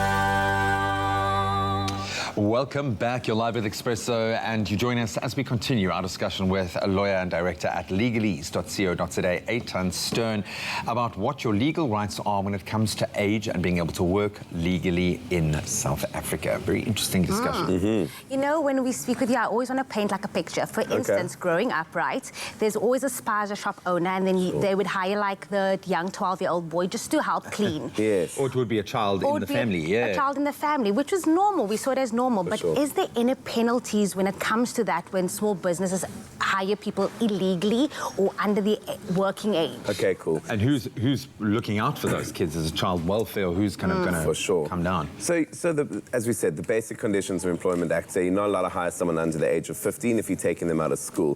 Theoretically, I mean, if you're hiring someone to teach them work ethic and sweeping a shop, you know, as casual labor after school, I don't think this is going to be the end of the world. It's very different if you're employing someone, a child, taking them out of school to put them to work as a janitor in your shop. So it's really important to see that distinction. If you do breach the Basic Conditions for Employment Act, it can be a penalty and it can be up to 3 years in jail. So it's quite serious.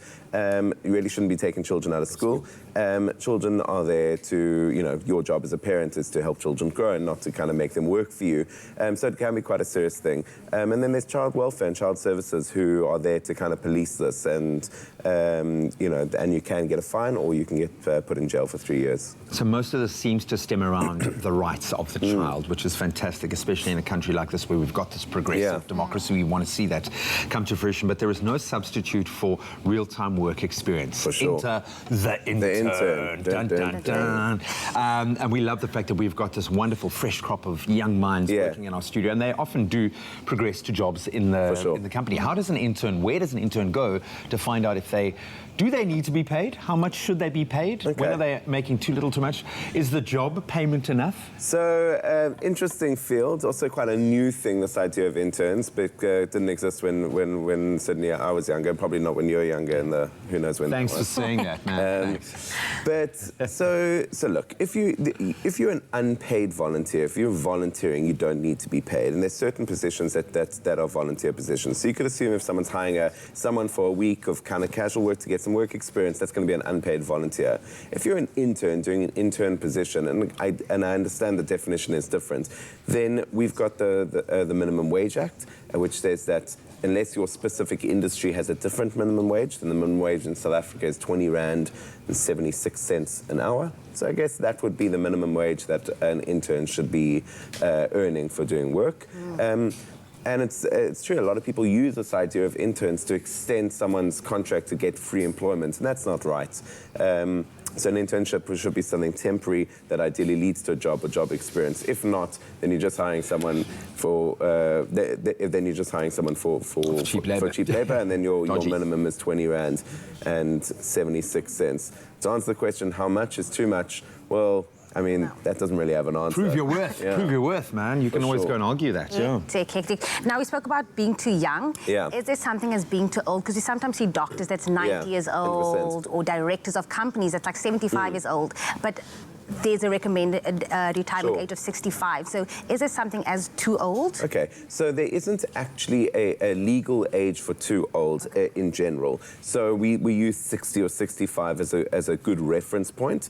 But the South African law doesn't say when you are too old to work. And for a lot of people, getting to 65, 70 is really when they're in the prime of their career. Doctors with experience. We're living longer. 100%. It's now well known that we are living older, and probably mentally you might be at your peak, as you say. So it really it depends on what the career is and what profession you're in. If, for example, if you're a constitutional court judge in South Africa, you are forced into retirement at 65 from the constitutional court. Of course, you can get other work afterwards. If you are in a specific industry, so being a doctor, you might be able to work longer. But if you were working as some sort of a physical labourer, then the retirement age is going to be, you could be forced into retirement a bit earlier because you're not appropriate for the job anymore. But what's crucial to remember is that you can't discriminate against people in terms of age. You can't be ageist. You can't be ageist. So you cannot give someone the job or make them lose the job that they can properly do because of their age, because that's not right. So it really going to be here for a long time. Please have more tolerance. Don't be an ageist. Eitan, thank you so much, my friend. A really interesting one. We hope that this has equipped you with the knowledge of how to work within the Eagle Age framework. Now go and get that dream job. Well, we certainly aren't ageist when it comes to having panel discussions. All are welcome to join us. And a very interesting question that we've got with these two on the couch. Are you perhaps thinking about a career in the food industry? Perhaps you want to become a chef or a food stylist, or maybe even a TV chef. And to give us some insights into the careers and the inspiration, we've got Chef Chart Walraven and Chef Dumi on the couch to share insights about their careers. Great to have the two of you here. This is a very exciting topic. I'm looking forward to chatting to you about this. Well, I mean, it's an exciting industry that we live in. It is quite. Yeah. It is quite. Let's take a step back and have a holistic look at some of the most exciting careers, in your opinion, in the food industry right now. I'd have to say I'm enjoying seeing a lot of food stylists and what they can actually do with the food, because a lot of times we say as chefs that it's like an art. Being a chef is like an art and expressing yourself through it. And then having to see people taking that and styling food in such a way where you feel like I could actually take a picture of that and frame it and put it up on my wall just so I can see that, because it looks amazing. Absolutely. So I think food stylists, besides chefs, of course, are quite interesting. And when it is done well, it has a real impact. I mean, I can't even count on my fingers the number of times where I've seen a delicious-looking image and then immediately thought, I would love to order that. And then you end up ordering it because that's what you want to eat, just because you saw it. Absolutely. I mean, we eat with our eyes. 80% of our mind is made up on that presentation, that dish, of whether it's going to be good or bad. So literally we have such a small percentage to make up on flavour and the rest of it, really.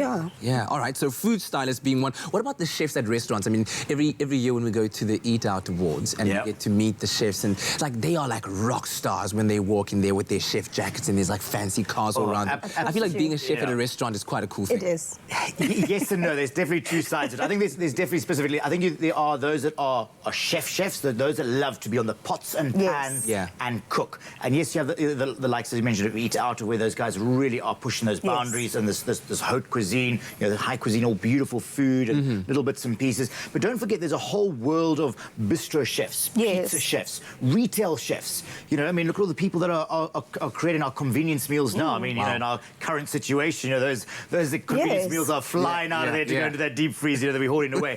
So that's the whole sort of genre we mustn't forget about. Hospital chefs. You know, those that are looking after people now. So, you know, that just sort of this mass catering, absolutely, it just extrapolates into so many different avenues. It's not just restaurants, and it's not just, you know, all fancy food with a little bit of frilly bits and pieces on top and a piece of, you know, lamb loin that's only going to weigh 25 grams and that's your meal and you've been charged, you know, 6,000 rhinos for it, kind of thing.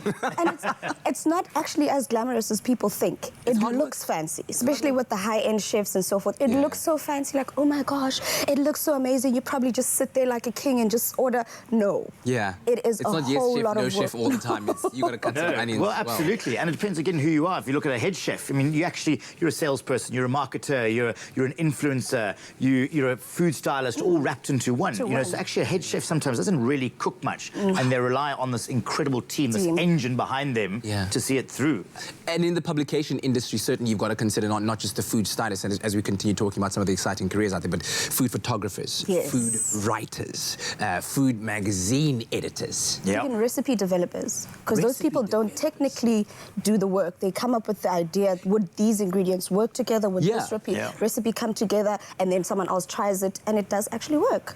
Yeah, it is. I mean, from my side, I mean, I've worked as a consultant for the best part of, you know, 12, 14 years, and that's, you come up with ideas, concepts, you take in people's ideas, you take in people's money, right, put it together, and now let's try and execute it, get the right training, get the right assistants to put those components together. So, yeah, it becomes interesting. And it's not even just the kitchen. It's also when people come up with restaurants, chefs are consulted a lot of the times, because whatever the food you're making has to tie into the aesthetic of the actual restaurant itself as well. So even not only the styling of the recipe or of the menu, but the actual restaurant itself. Wow. It's a whole lot of work. Okay, all right, I'm inspired. I mean, the amount of times I've had like the odd cooking session in my kitchen, thought to myself, man, I'd love to do this professionally.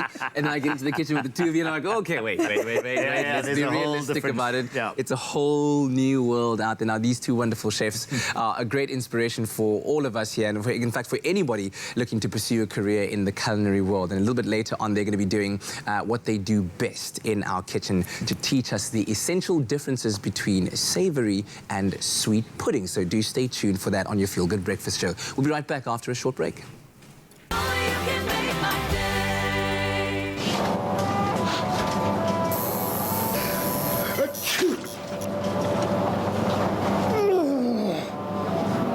Don't ruin the moment. Prevent allergies or cold and flu with fast-acting powder nasal spray from the Nexa range. Nexa. Brought to you by Pharmacodynamics.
Welcome back to your Feel Good Breakfast Show. This is Expresso right here on SABC3. Happy Hump Day, everybody. Well, you know what they say, once you have reached the peak of the week, it's down straight to the weekend. But now on Expresso, it's all about getting ready to throw yourself into the workforce in South Africa. But it seems we need a little help in identifying just where jobs are available. Well, we're back with Dagny Hooker, the sales director from CV Writing and Recruitment Specialist, CV Profs, to point you in the right direction. Lovely. I like the fact that we're speaking about the CV now. Actually, let's move over to the work, because the rate of jobs in South Africa is alarmingly high. People is kind of in a panic, like, is there enough jobs? But let's start there. Is there enough jobs for people? Are there not enough jobs for people? Or are people just not looking in the right places? Look, I feel that there are enough opportunities out there. But what we find in today's times is you get a school leaver that thinks they're going to walk into a job that pays 10,000 Rand a month, and they're going to have a corner office, and they're going to have everything brought to them. I mean, it's realistic. You know, we deal with it on a regular basis. And I think people just need to keep their wits about them and look on the websites. There's a list of websites that we use, from Indeed to Careers 24, PNet, Career Junction. There's a whole bunch of websites that you can consult, and provided that your CV is formatted correctly, you should have success in applying for the jobs that you are looking for. You also need to make sure you've got the correct experience, because otherwise, you know, it doesn't help being a receptionist and applying for a travel and tourism job. It just doesn't work that way. So we've got to also take into account that entry-level jobs, there's nothing wrong with them. People that are studying to do their dream job, there's no shame in taking a job as a petrol pump attendant or working serving pizza in a Pizza Hut. And I think a lot of people, especially youngsters these days, and I'm not labeling anybody, but they do look at it and they think, oh gee, wow, what are my friends going to think if they see me serving pizza? You know, like, I wear my name brands on a weekend and we go to all the nicest places, and now I'm actually serving them their tea and coffee on a weekend. And you know, there's no shame in it. We have to remove that element of shame. If you look at the job market in today's times, we are moving more towards a technological everybody wants to be in technology. And that rates is like the 10th job that's on the list. Teachers are at number 9. We've got number 1 being your tradesmen, welders, boilermakers, guys, yes, that can work with their hands. We're in desperate shortage of these guys. I can see why our president has actually said, listen, guys, grade 10, leave. Go work with your hands. Not everybody is designed to go to university. Not everybody is equipped to work with their hands. It's actually a very special skill. And if people can actually get into that field, there's a wide scope of jobs that are going available. They're in very high demand. Secondly, we need management, which is really tricky, because if nobody's got the experience, it's tricky to get people into proper management positions. Sales representatives are quite high on the list. If you look at admin positions, they clock in at number 7. There aren't a lot of admin positions. The only time that they really open up really quickly is when someone leaves. So we've got to keep our eye on things and our finger on the pulse. But I mean, at the moment, we've got 40,000 teaching positions available in South Africa. Why are they not being filled? It's not like we have a shortage of teachers. I think we have a shortage of teachers that want to maybe work at a specific type of school, or with specific types of kids, maybe special needs kids. So we need to focus more on rather filling the position while you're waiting for the dream job to come along. You know, instead of saying, oh, gee, I want to be in IT and that's all I'm going to do. Rather give yourself a break and say, okay, I'm going to start as a receptionist at the IT company, or I'm going to be serving coffee. And I want to learn and see what they're doing.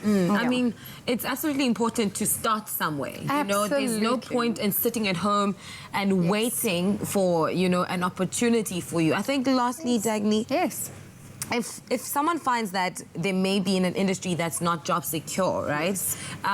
Is it safe for them to kind of look for one that is? It's a matter of personal preference at the end of the day. You get a lot of people that are so passionate about their work that even if the industry is not job secure, they'll stay where they are because they're comfortable there. They know they're doing what they love. And I mean, the old saying is, if you do what you love, you'll never work a day in your life. And sometimes at the expense of everything else. But at the end of the day, there's no problem with actually looking to see what else is out there. If you need to educate yourself, make sure that you get the relevant qualification to move into maybe a different field that's related to what you're doing. But make sure that you put measures in place before you just up and go. Otherwise, you're going to join the unemployment list. You really want to make sure that you are thinking about things and seeing them through. Make sure that you're not just making a random move. And it also opens up, when we find that a job secure market actually goes insecure, we find that a lot of people then start leaving. And that creates opportunity for other people. So don't get a fright when all of a sudden everybody's leaving. You know, this is definitely a sinking ship. It's not a sinking ship. Start doing your research. Start playing around. You've got to put the work in. Yes. You know, looking for a job these days is a full-time job. You have to put the work in yourself. A job is not going to fall out of the sky and land in your lap. Unfortunately. You're going to get this huge salary and travel benefits and, you know, it's just not going to happen. We have to put the work in, and I think our people need to remember that you've got the power in you. You can do it. You can definitely do it. You've just got to pick yourself up in the morning, put your brave face on, look yourself in the mirror and say, I'm going to find a job today. Absolutely. And if you get turned down by 25 companies, that's fine. Tomorrow, you will put your brave face on again and do it again. We've got to be persistent about it. But there are definitely opportunities out there for those that will seek them. Speaking about the opportunities, what platforms are there available for people that feels demotivated and is looking for jobs and wants to get into an industry? Sure. Goodness gracious. You know, we make use of our websites. I know that there are websites out there where you can, there's one called Trusted Interns for youngsters, where you can actually register and they will hire you as an intern at a field for maybe 3 months so that you can get a bit of experience in the industry and you can actually then look at changing and saying, okay, this is what I want to do. And an intern doesn't mean that you have to be under the age of 21 or you have to have just finished school. You can go and work as an intern at the age of 30. If you are equipped and you are ready to make that change, you can say, yes, no problem, I've got enough saved up in the bank and I'm going to make this happen. I'm going to go work as an intern, go make coffee. You never know what will happen. Absolutely, Dagny. Thank you so much for sitting down on the couch with us. I think that the most important thing is to get the skills, equip yourself with it, go out there and find a job and secure that job. So one particular sector, the creative sector, is one of those that is constantly booming with new opportunities that you can create for yourself in the job market. So last week we saw the first ever Creative Industries Career Expo, and that was going down at the Museum Africa in Johannesburg, a new initiative aimed at exposing learners to possible careers in the arts and entertainment industries. Someone who's certainly a proven success in that field, Tsolo, was there to check out all of those opportunities. Gone are the days where pursuing a career in the creative industry was frowned upon. Today I'm here at Museum Africa to experience the very first Creative Career Expo, a brand new platform giving learners insights into pursuing careers in the creative, cultural and heritage sectors. Rosie, what inspired you to start this brilliant platform that is the Creative Careers Expo? I think it was a dream that I had very many years ago, about 7 years ago, realizing, having been in the industry for so many years, realizing that people, they're not aware of the different opportunities that exist as careers in this sector.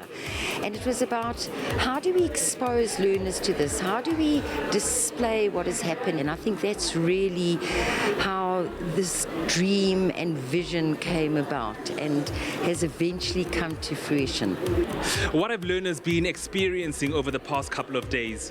I think that they're realizing the professionalism that exists in the industry, the sustainability of careers that exist, the commitment and hard work that it takes. We've been having a lot of career guidance workshops where we've had artists, industry experts, academics speaking to them about their experiences and explaining that, you know, if you want to be in the music industry, you don't have to be the lead singer.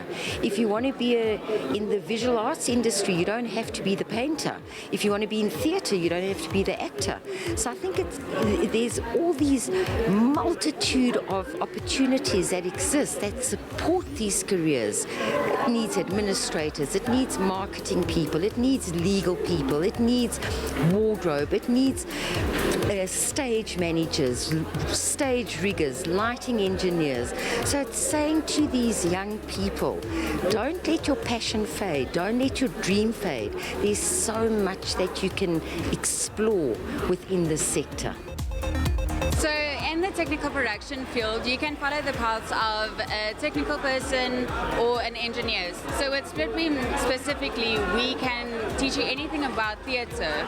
So you can become a technical person with the lighting and everything, as well as a technical director, which means you know everything about the show that we're loading into, the theatre that we're loading into, and as well as engineering. I think it's very important to have this Creative Career Expo, because it's where all of the creative industries organizations are at, and which is something that rarely ever happens, and you can get all the information that you need if you want to start as a musician or just as a person who works in the creative industries, because it's not only about being a musician, there's a lot of things that you can do as a creative person. So this is very important. The journey has been really good. It has also been challenging. I started in primary school back home in Limpopo in WM Khatla Primary School, and from there the love and the passion for acting just grew. And since then I came to VETS, and then I studied drama, and then I've been practicing as an actor, director and arts manager, and now I'm with Alex Arts Academy as the managing director for the school, which is based in Alexandra Township. Sectors that are usually exposed are sectors which are in line with your mathematics, science and engineering, and you find that people within the creative sector are struggling for one main reason: lack of information. Not because there's no opportunities out there, but it's only lack of information. So expos like this actually expose us artists to opportunities out there.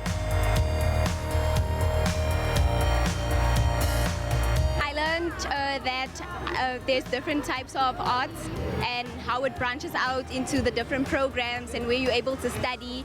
I also learned that the programs help you in different ways and you can learn from each one. Today at the Creative Career Expo, I learned the different opportunities that are available to an artist in South Africa. So in terms of animation and theatre and dance, and I also learned that funding is difficult to get for productions and to start your own brand. So I learned the different places you can go to attain funding and to create your own brand in South Africa. Oh, I was actually planning to study design, but then now after animation, now I'm seriously thinking of trying animation also, because it seems fun and I want to win awards and make money. We've had a fantastic turnout of learners, and we hope that it becomes an annual event on the school's calendar and also the arts and culture and heritage calendar. I must say, attending the Creative Careers Expo has been such a learning curve. I didn't know that there are so many avenues to explore within this sector, and most importantly, so many institutions and organizations to help you do just that. I can't wait to see how this platform continues to grow in the years to come, and I'll definitely be back here next year to upskill my knowledge. Nice one. Just also to say that that gathering happened pre the 100 prohibition plus of gathering. Yeah, exactly. But great stuff, inspiring stuff. Really inspiring, and I love our industry for the fact that we can create opportunities in it as well. I mean, look at the opportunities that Sis Princess has created. I'm loving Sis Princess's smile. What's going on this morning, Sis Princess? Why are you so happy? What happened? I missed you guys, yeah. Oh man, well we probably missed you more. I promise you. Yesterday, Kat and I sat here. I was praying, wasn't I? I was literally in tongues. I was, Lord, please help me, because that's what happens when you're not around. People pray. You're joking, man. So please, can I grab a cup of Java? Okay. I'd also love a fresh one, Sis Princess. Oh my goodness! Listen, stay tuned to your Feel Good Breakfast show. We got the culinary hotline bling coming up a little bit later on, making some beautiful Yorkshire puddings that you were quite excited about, isn't it? Dude, it's one of my favorite things. It's honestly one of my favorite things on the planet. How did I not know that? It's not a really big South African thing. Yeah. So it's really special. And yeah, coming from the UK, but when you go over there, we're allowed to go and visit Lindsay's family. They make Yorkshire puddings the size bigger than this what? Cup, yeah, and just gravy. And, unbelievable. So nice. Only the highest grade Arabica beans. McCafe. Great coffee, simple. See you after the break.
It's my Feel Good Breakfast Show.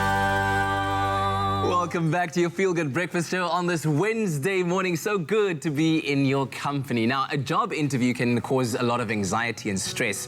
But of course, if you're well prepared, then you lessen that stress quite significantly, especially in the way that you present yourself. And of course, it might depend on the kind of industry that you are trying to apply for, what you wear. But at the end of the day, looking neat and tidy and presentable is non-negotiable. And that's why we have with us this morning stylist and content creator Shiraz ready to give us some advice. And you know, he ready. Yes! How are you guys doing? Do people ever talk to you like, Shiraz ready, he ready? And then I always, sometimes I'll walk in and be like, I'm Shiraz, born ready. So what are we doing here today? It's like if it was an interview, I'd start it like that. That's just brilliant, memorable stuff. Love. We got now the CV on lockdown. We got now job opportunities on lockdown. But obviously there is so much anxiety and stress when you go into the interview.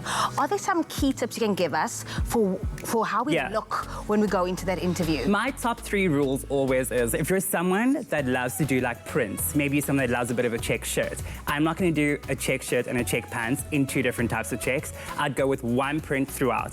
Okay, so a set will really work well, or if it's a dress for a lady, obviously, 1 print throughout. And then I'd keep the shoes and the accessories really simple. Also, the classic black suit, whether it be a blazer and a pants or a blazer and a skirt, can't go wrong. Okay, you'll always be winning. But also if you're someone with a bit more of a bright and bold personality, 1 bold color in a jacket and a pants, perfect, but then keep the top or the blouse really plain and simple, fits it. And then again, the accessories, really simple as well. A dainty earring, not a lot of bangles and stuff, maybe just a watch, and if you're maybe married, your ring, and just a simple shoe. Those are definitely my top 3 rules. Yeah, but of course, like I said earlier on, it depends on what kind of industry you're applying for. That determines where you go with your style. But is there a line to be drawn, like... Definitely. Yeah, talk to me about that. The formal versus the casual. So first up, formal. I always say for ladies, you can't go wrong with a good blouse. Okay, a nice beautiful button-up blouse with a pencil skirt, a simple court shoe. You're good to go. But again, if you want to do a pantsuit is going to be your best friend for this. But also maybe just a shorter skirt with a longer jacket will also elongate you and give you that corporate yet playful look and feel. Again, keeping the top very plain and simple. Yeah. So those are also if you want to do the more formal. Casual, I'm all about a lady in a sneaker with a pantsuit. Hey. I'm here for that. A plain white and clean, emphasis on clean, pair of sneakers, because impressions, you know, first impressions last. Yes, like yours as well, nice and clean and white. We see you now for now. do the things for a child. They've been through the run a little Okay, bit. Yeah. okay, but again, perfect example.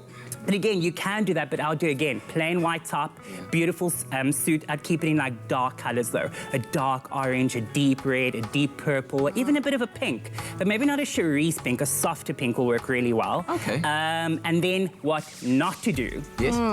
Don't come here with your shorts. This is not the club. This is not the beachfront. We're not going for a cocktail. You're trying to secure the bag, okay? You can go to the beach and spend the money afterwards. No shorts, no accessories that you would wear to the club at night, okay? So over-the-top bling-bling earrings, not a vibe, okay? Also, too much cleavage. You're not trying to sell bread, honey. You're trying to get the job. Okay. And then jackets that are too tight and you can't breathe and you can't tie it. It's a bit awkward. You also want to be comfortable, you know? Comfort is key. Fit is also very essential. Yeah. Now, as much as I'd personally love to wear a short skirt, that's not my vibe. No.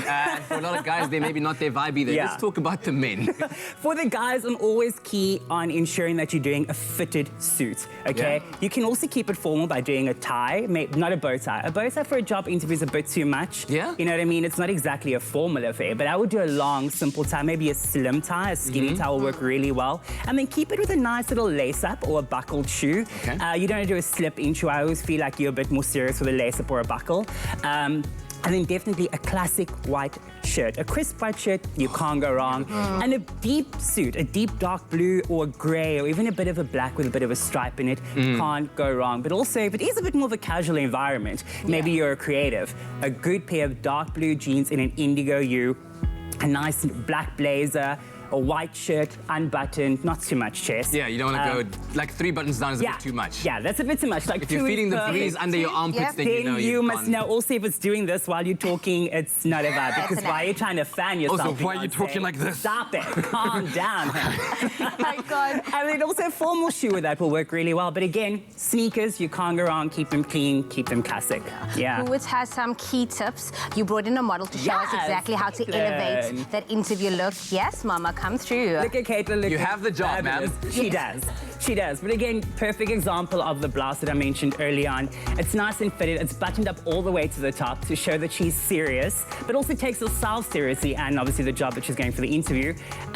Again, pencil skirt, can't go wrong. A little bit of leg, a little bit of knee to show that, you know, she is young and has a zest for life. Also, a bit of a adventurous moment here is definitely those snake print shoes. I'm all for an animal print this season, and Woolies does it so well. And that's also a very responsible heel. I'm all about a responsible heel. You don't want to be wobbling into the heel. What does that mean if it's responsible? It's that height. Oh. So it's not likely to sabotage. No. It's about 3 or 4 fingers up from the ground. You're not about to like fall over and fall on the CEO's desk. You know what I mean? It's a different show for a different day, guys. Also, a cute small bag is a great way. But also, if you're someone that likes a bigger bag. Yes. I've got this one over here, Caitlin. Oh, wow. We can always change it up. That one works really well. Also, maybe you're someone that doesn't really like a skirt. Woolies does his really amazing black slacks. I'm all for it. Lovely. And as you guys can see, again, a pocket, maybe you got a bit of personality. It also helps you with your nerves if you have something that you're not fidgeting in your hand. Keep your hand in your pocket, keep it simple and it works really well.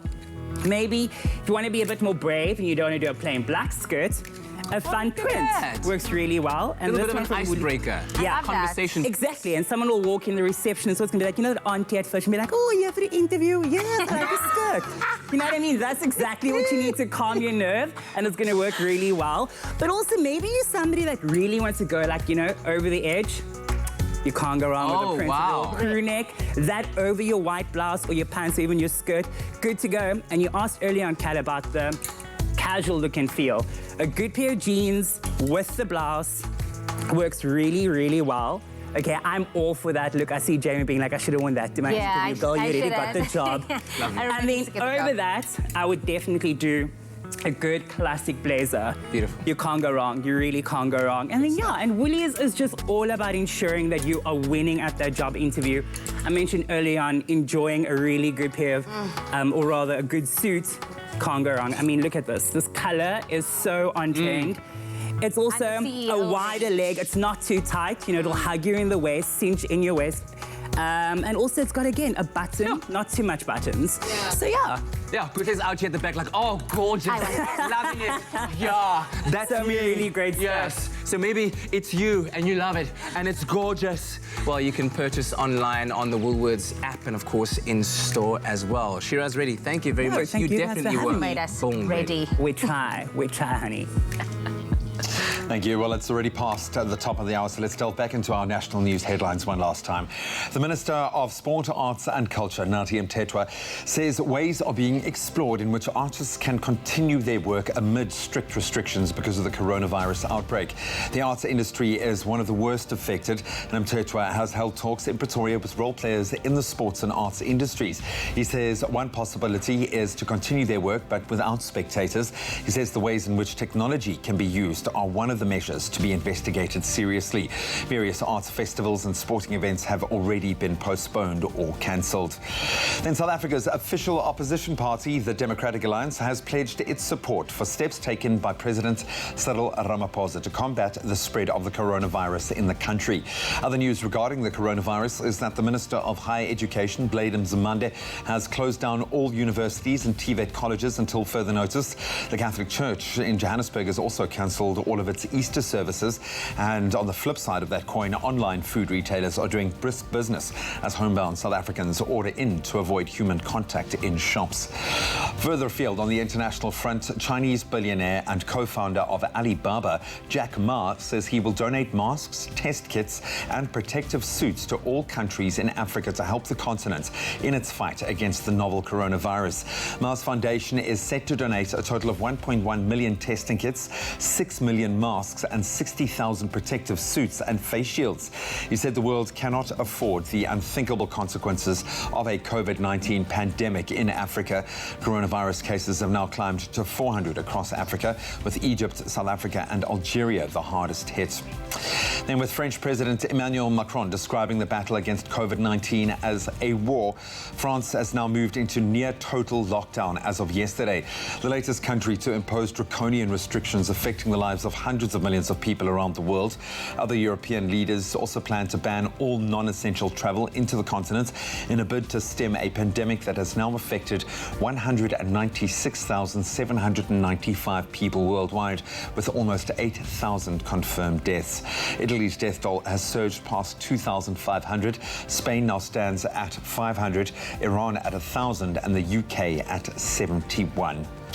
And now, a Spanish professor paints a somewhat different picture of the virus. The world has obviously been carried away by the coronavirus outbreak. There are deep concerns and mass planning is being done for worst-case scenarios.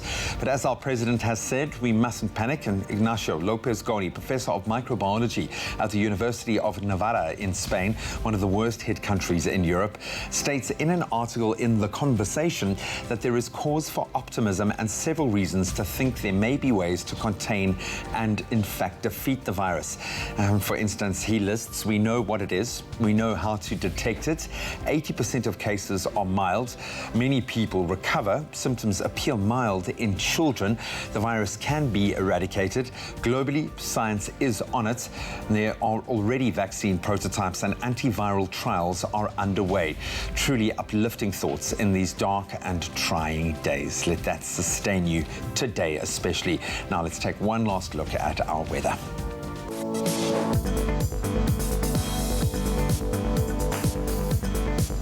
Thank you so much, G, for the news headlines. Now it's time to have the final look at what's happening with the weather. But first, we have asked you to send in your sunrise pictures. Thank you to Nombulelo Gama for your spectacular orange sunrise from Soweto. Leandre Meyer for your amazing skyline from Muizenberg, as well as our regular photographer, Nancy Governor, for your bold sunrise from Umkamaz in KZN. And lastly, another regular, JP Malarba, for your beautiful blue skyline from Robertson in the Western Cape. Now you know we absolutely love seeing those skyline pictures. Make sure to keep them going on our social media platforms using the hashtag Expresso Show. Now to have a look at the temperatures for the rest of the country. In Polokwane, your low is 15, reaching a high of 27. A partly cloudy day in Bombela with a low of 16, reaching a high of 27. Pretoria, 15, 25. Thunder showers expected for Johannesburg at a low of 13, reaching a high of 23. High humidity for Mahikeng at a maximum temperature of 27 with a minimum of 15. A partly cloudy day in Gleckstop at 14, reaching a high of 26. Northwesterly wind of 13 kilometers an hour for Kimberley at a low of 18, reaching a high of 30. High humidity for Bloemfontein at 13, reaching a high of 26. It's a sunny day in Richards Bay with a maximum of 30 and a minimum of 20. Pietermaritzburg, 16:30. Northeasterly wind of 15 kilometers an hour for Durban at a low of 23, reaching a high of 28. Mthatha, your temperatures for the day range from 16 as the minimum, reaching a maximum of 29. Southwesterly wind of 17 kilometers an hour for East London at a low of 18, reaching a high of 24. Kredok, 12:32. Southwesterly wind of 32 kilometers an hour for Port Elizabeth at a low of 16, reaching a high of 25. High humidity for George at a high of 24 and a low of 14. And the coolest start to the morning is in Sutherland with a low of 9 degrees, but all around a sunny day with a maximum temperature of 26. A partly cloudy day in the mother city, Cape Town, with a low of 16, reaching a high of 23. High humidity for Worcester at a high of 29 and a low of 14. A sunny day in Springbok at 31 degrees as the maximum and a low of 12 degrees. Highest temperature in the country goes to Uppington with a high of 35 and a low of 22. Now remember, whatever the weather is in your part of the country, make sure to have yourselves a fantastic Wednesday morning. And it has been a fantastic Wednesday morning indeed, wouldn't you agree, Jamie Lee Domberg? Absolutely. Oh, look, you have new earrings? How did that happen so quickly? I didn't notice that. Live TV, everybody. It is not a joke. It is a real thing. No, my butterfly just fell, and so I was like, literally 1 second. But anyway, you know, we go on, we move on. Is that a pretty common problem? Because it looks like the one on your right is about to fall out. Oh, it did. I predicted that. Prescient. Do you know? It's fine. So fine. So fine. Don't worry, nobody saw that. They didn't. I didn't see it. Okay, let's quickly go on to our social media platforms. Expresso Morning Show, SABC3. We asked you what piece of advice you wished you were given going into the job market, because we've been talking about employment opportunities, and I'm sure a lot of questions still. Buy butterflies. Going into what's Buy butterflies for your earrings. If you're going to the job market. Maybe that could be like a business idea, you know, like butterflies that don't get lost. Yeah. That just like they always stick to their earrings. I'm joking. No, there was actually a real comment, guys, from Kaylee, who says, shadow the jobs you think you are interested in studying. Do thorough research about the degrees you're applying for, and don't be scared to ask everyone questions. Yeah. Be it at universities, at the workplace, at a place you're shadowing. Ask, ask, ask. Yeah, that's so true, because there's no such thing as a if you don't know, you don't know. It's not a stupid question, unless if you've gone to the links of like researching it yourself and finding out what that answer is. If you don't know, you just simply don't know. And staying quiet makes you ignorant. And then Farzine says, good morning. Learn as much as you can and be an important member of the team. Always contribute to challenges and never refer to challenges as problems. Ooh, that's a way of reframing the mindset. Always come up with more than one idea to solve your challenges. Learn from your mistakes and try not to repeat them. Take notes. Taking notes will make your life a lot easier. Have an awesome day. That is some great advice. Yeah. You didn't tell me what your advice was. I think it's in understanding that everyone around you, and I think it also kind of links to what Katie said, understanding that everyone around you is human. Even your bosses are human. So when you're addressing them, of course, there's a certain amount of decorum and respect that you need to have, but understand that don't be intimidated talking to a person who is an authority over you. Be firm, bold enough to speak your mind confidently. I think that would have been the best piece of advice that I would have liked to have received. I think that is perfect. And the fact that you said you're human, and as human, you know what you need is coffee. coffee. So while we fill up on our coffee cups, we're going to take a quick break and we'll see you in a moment. Also, why do they call them butterflies? Huh? Because they fly. Who says second-hand is second best? At Cash Converters, you can buy top brands at bargain prices and sell your goods for instant cash.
It's my feel-good breakfast show.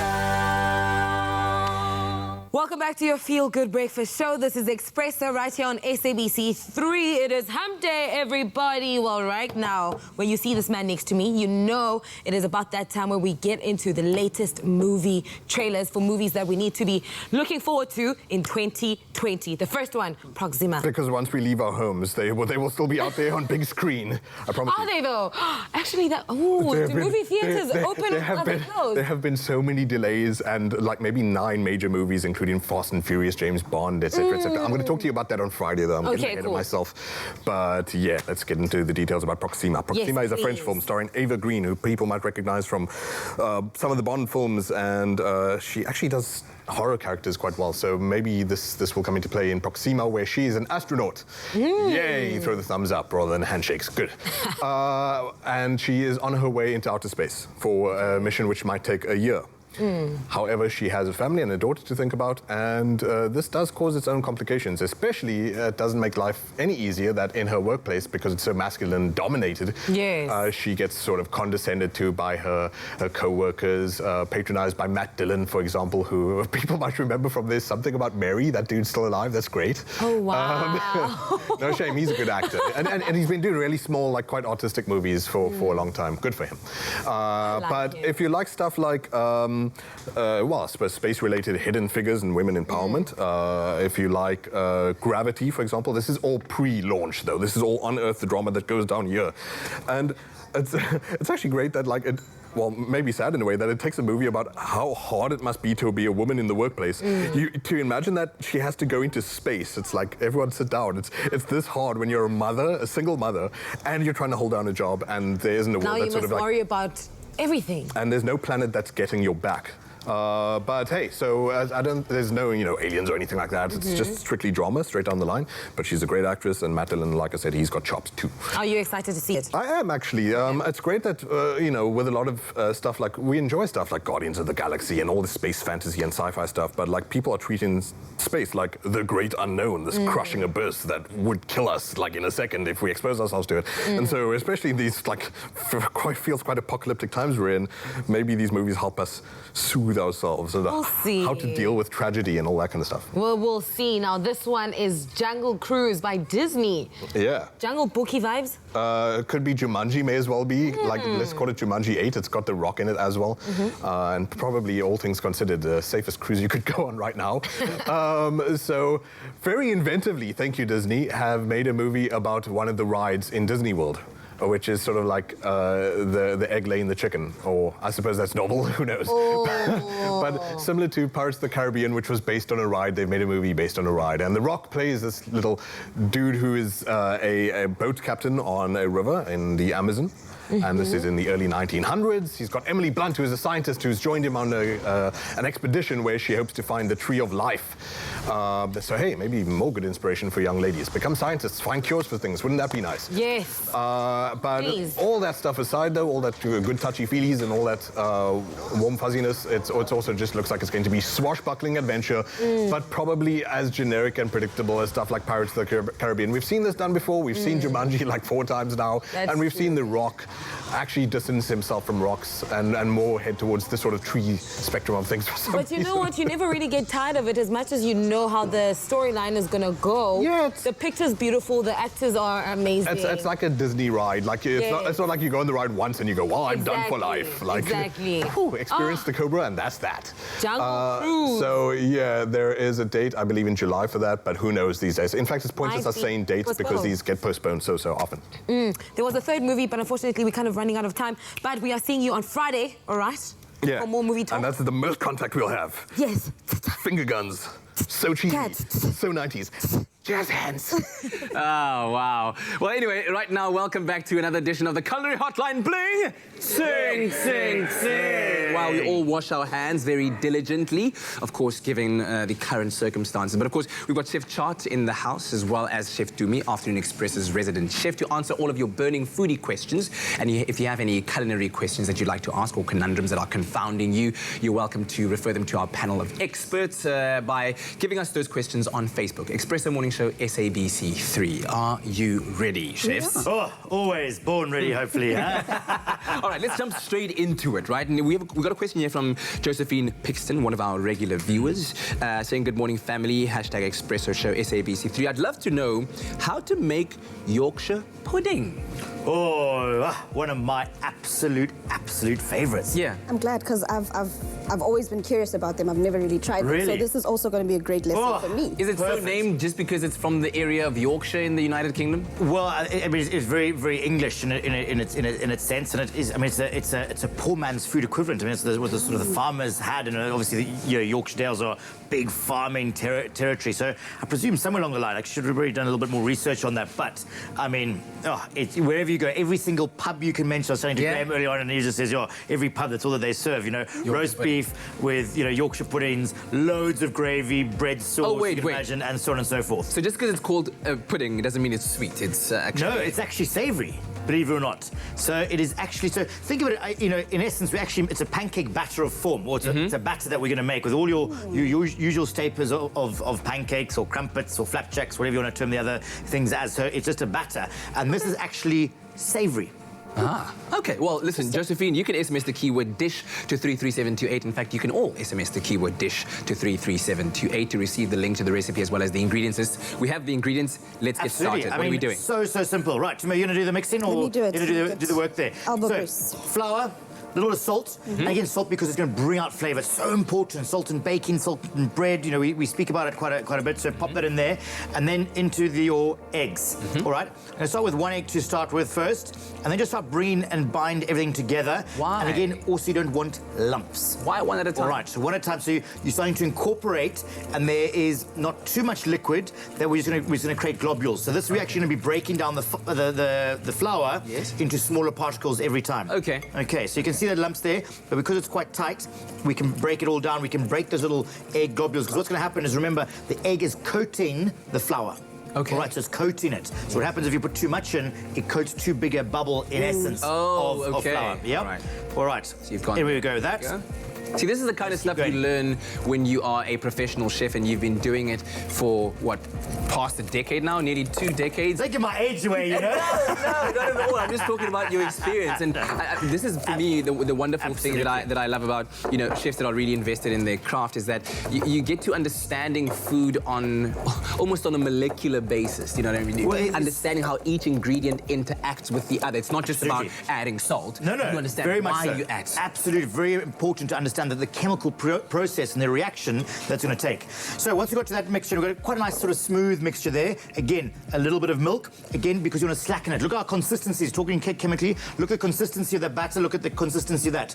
Two liquid state items, but very different in their viscosity of the liquids. Yeah. So that's why you're adding a little bit to begin with, and then a little bit more as you go. There we go. And then just keep adding that in as we go, like that. On a scale of 1 to 10, to me, how difficult is it from, oh, I've heard about Yorkshire puddings, I've never made one before, and now I'm making it? Is it? I'm actually quite ashamed. I'm a chef, and I didn't know how, like, this is literally, it's done. No, but I mean... There's 1,000 other dishes that you make. Absolutely. Right, are you confident in pouring into there? Or have I got to do the trick of there? Let me right, do pour into that. there. Speed, just go for it. Just pour. And it goes there.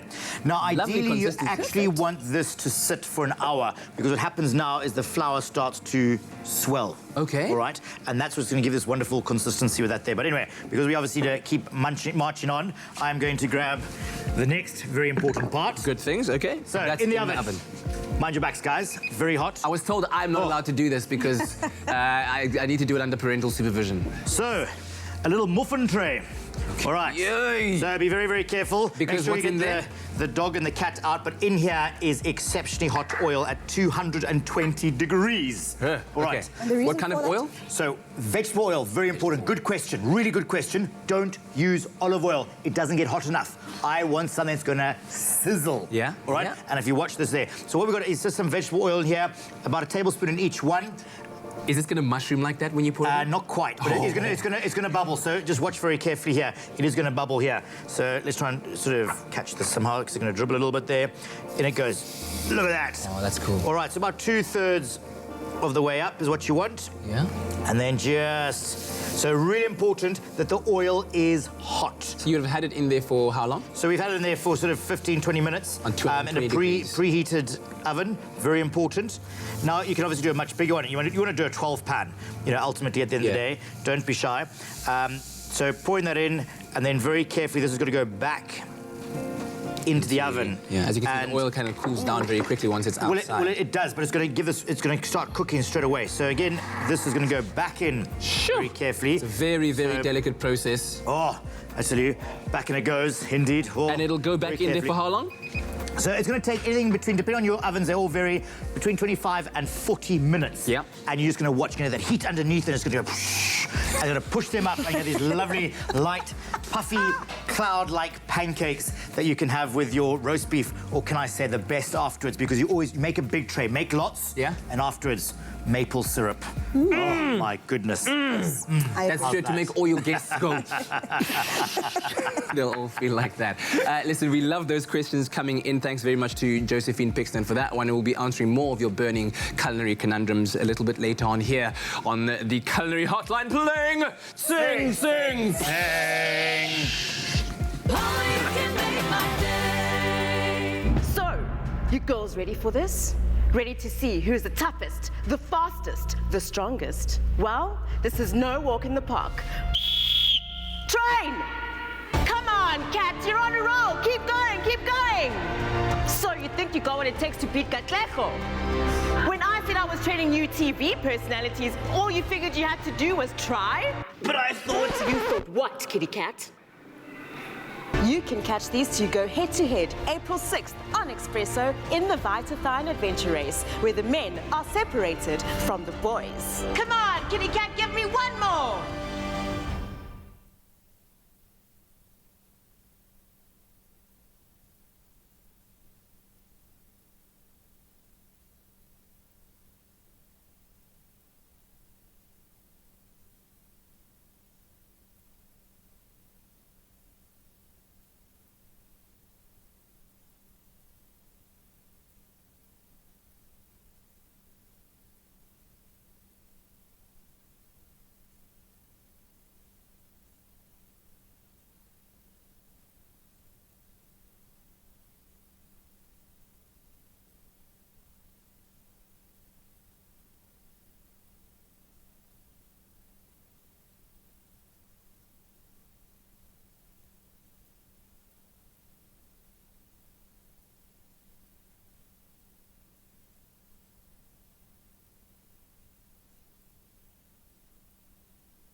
It's my feel-good breakfast show.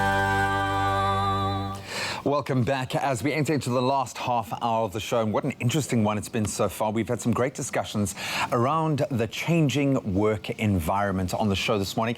So earlier we spoke about the critical skills that will be needed for children to succeed in the future in this ever-evolving landscape. What about trade jobs? It is, we hope, a booming industry. Is that actually happening? And should we be getting more of our young people to look for employment opportunities in the trade industry? Mark Corneliusa from the Northlink College, government higher education institution, now joins us this morning to share some key insights on the topic. Mark, very good morning. Welcome. Thanks for coming through. Graham. Yeah, great to have you here and to be talking about this. I was very excited when I was speaking to a German friend of mine about Germany's investment into the country with trying to develop trade skills, vocational jobs as well, and things like that. But I want to first just quantify and clarify exactly what are we referring to when we talk about trade jobs. So, Katlego, trades is probably a misconception, or if I can narrow that down. Yeah. I'm specifically referring to artisan development. Okay. So artisans that are linked to trades, and typically, you know, one refers to or thinks about trades as the engineering trades. Mm-hmm. But artisans and linked to the artisans, the pathway to become an artisan is apprenticeship.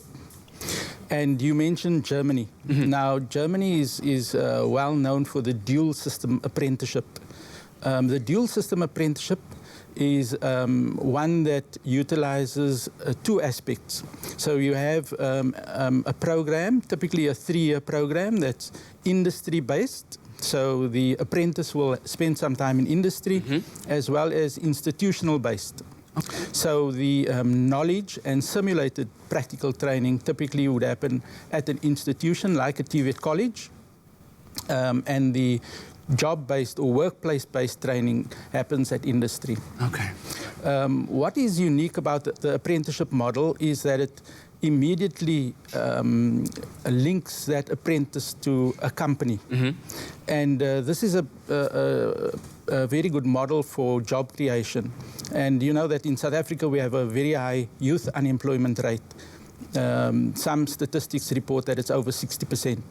So this is an opportunity for young people who are school leavers to consider an option of structured employment in a 3-year contract where they have a combination of knowledge-based, institutional-based training as well as workplace-based training, and culminating in an artisan qualification. Mm.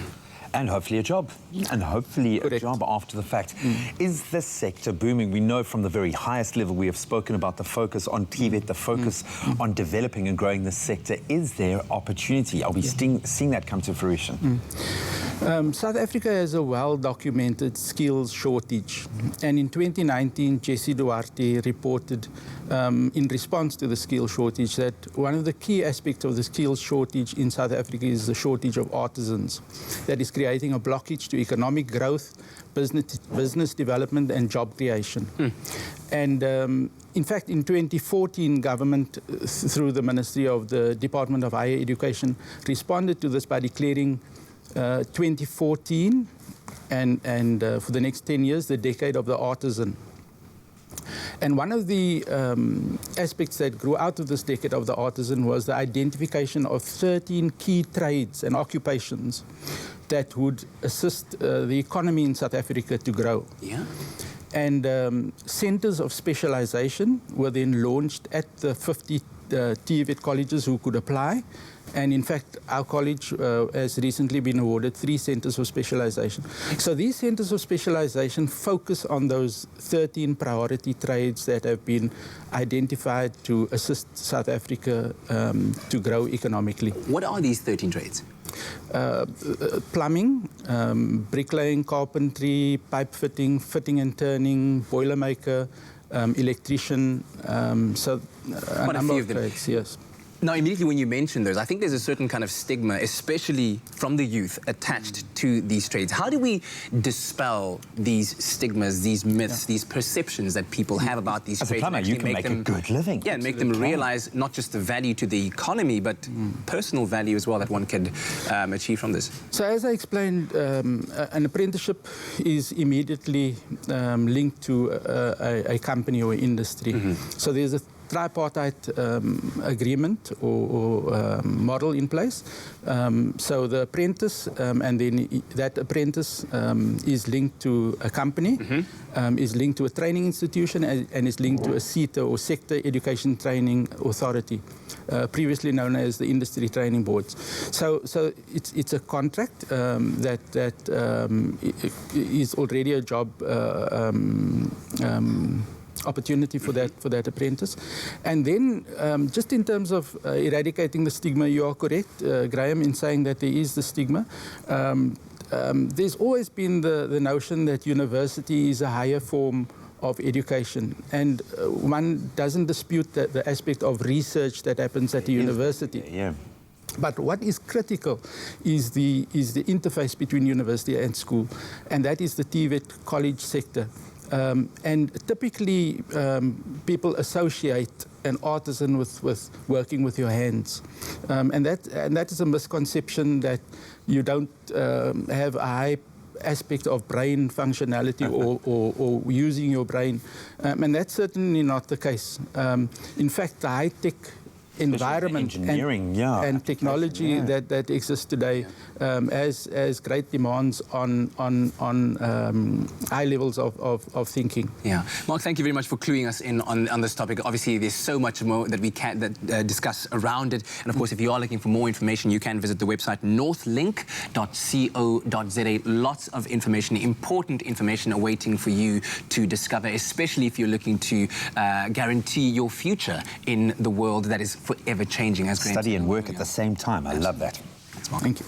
Absolutely. Now, sadly, in South Africa, we know that over 10 million people are actively looking for jobs, but to no avail. It's challenging times like these that make it very hard for new graduates to find their start in a very professional work environment. Absolutely. Now, it's for these reasons that we, as the Expresso family, are opening up the industry to new talents in the form of interns, the young professionals who've been working diligently behind the camera. Now, we let one of our cameramen follow them for the day to find out what exactly it is they do for South Africa's favorite breakfast show.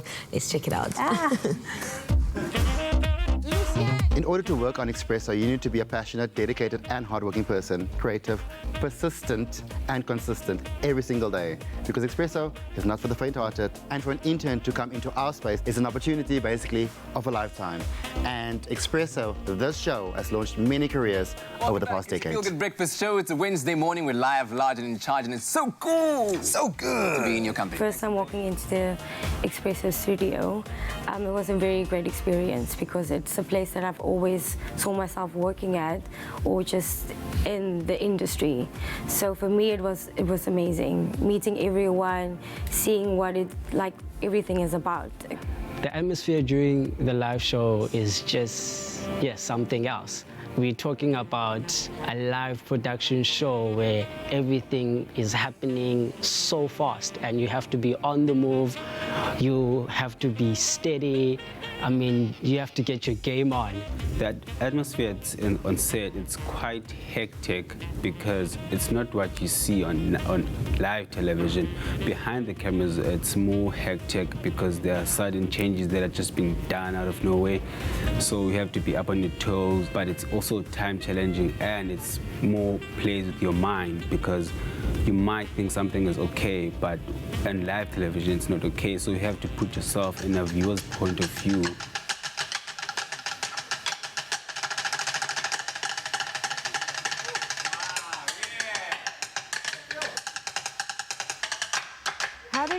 Being challenged to such an extent in such a short while, we see that the interns definitely learn a lot.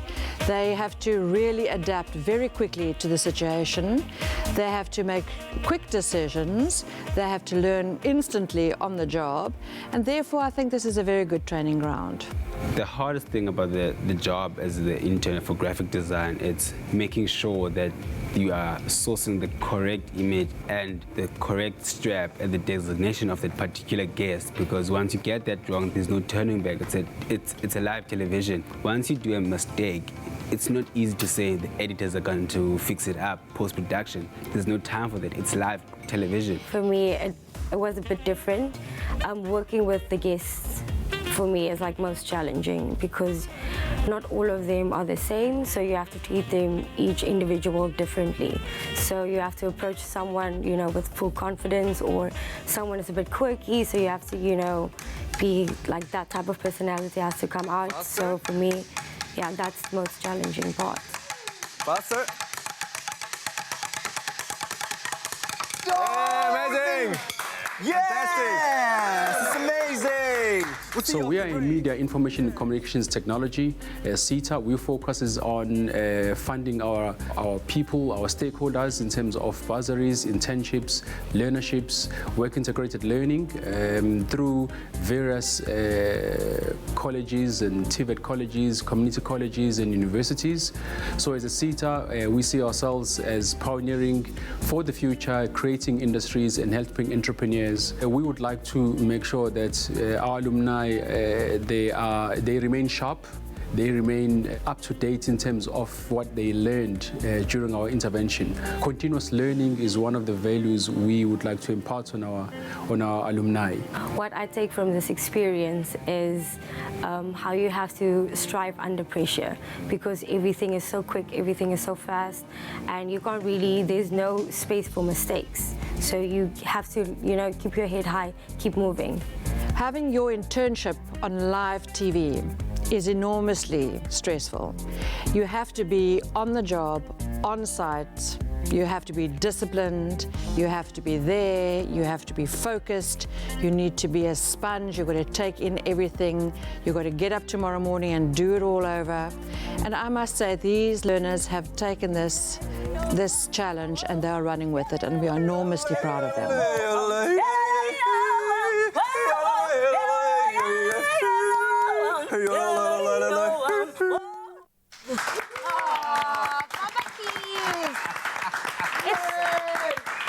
Ah, man. It's like seeing our little babies on screen, and because they become part of the family. I wish the camera was actually facing our interns right now. They look so proud. They just like, Mama, Yeah, I'm on TV, man. But can I just say that I've stopped seeing them as interns because they all play such a vital role in the inner workings. Yeah, they've all adapted. They've really embraced the job. They do a fantastic job every day. So well done, guys. Well and they do great at just delivering coffee when you want it. I'm kidding. I'm kidding. We don't do that. We don't do that. Where the coffee at? Where the coffee at? How's it? And where to? No, we don't do that. No, we don't. We really don't. We don't do that. Where's my coffee? Where's my coffee? Rise and shine. There's no better way to wake up other than with Mackie D's for breakfast. Download the McDonald's app for delicious daily deals and start your day the right way.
Welcome back. You join us during a very important discussion throughout the show this morning. We have been touching base with experts to learn about how to present ourselves as the best possible candidate for a new job, as well as what jobs are actually available out there in Mzansi.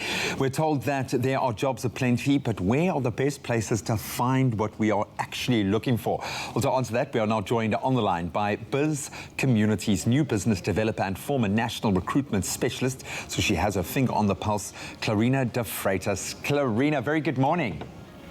Good morning to you too. Now, of course, you would ordinarily join us in studio, but you've got a bit of a cough, and while clear of the coronavirus, we hope that you are doing the responsible thing right now. Yes, thank you for that. It is indeed extraordinary times, so while all aspects of life are carrying on, it is best to commit to our social responsibility and keep each other safe. So this community and myself are taking all measures necessary to assist with these troubling times. Yeah, and we're also trying to play our part here as well. And thank goodness for modern technology, because it steps in a massive way when we are looking for a new job. And perhaps for someone who is entering into that job market, having all of these resources, having this massive technical surge can be a little bit overwhelming, almost too much information out there. Where do companies list job vacancies? Where is a good place to start as a job seeker? Well, most companies would use their own career pages.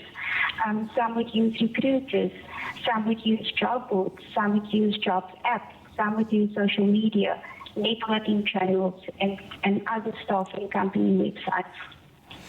So in your field, and for someone who has a lot of experience in the recruitment space, what are some of those reputable places, some of the sites that a job seeker can maybe start with if they are today looking for that job? What would be the first thing they type into their search engine?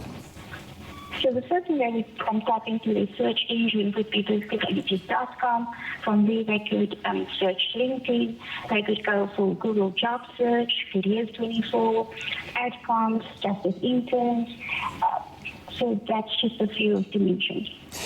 Having done the right kind of research for the company, for the job that you are going after, it requires quite a nuanced search. What are some of the best ways that you can conduct a search for your ideal job? For a job seeker looking to ensure that they have done an optimal search to find that ideal space, how would you suggest they go about searching and connecting with the wider diaspora out there? So it's important to follow the digital footprint of the industry, and it's also important to keep updated with the latest news, to read the latest newsletters, to research the industry, to attend the events, to follow the career gurus in the industry, not to stalk but to search out for mentors. And to follow them, you know. It's not all of us that will reach Bill Gates, but it must be somebody in the industry that understands it. And mentorship is so important, and that is why for every industry there should be various mentors, but there has been a bit of a lack. And so with that being said, it's important that the job seeker, you know, reach out in all industries to find that guru and to take them to the next dimension. You've hit on two key factors there that certainly come to bear in my own career path. Finding a mentor, finding someone who is experienced, that can connect with you, who is mutually invested in the outcome, and that then almost kickstarts finding that strategic network of people and companies that can help propel you along your way. But with all of the wealth of information that's out there, how can an applicant verify that a job listing is in fact genuine? So researching the company digital footprint is very important. And if a client in today's world don't have a website, that in itself should signal a red flag.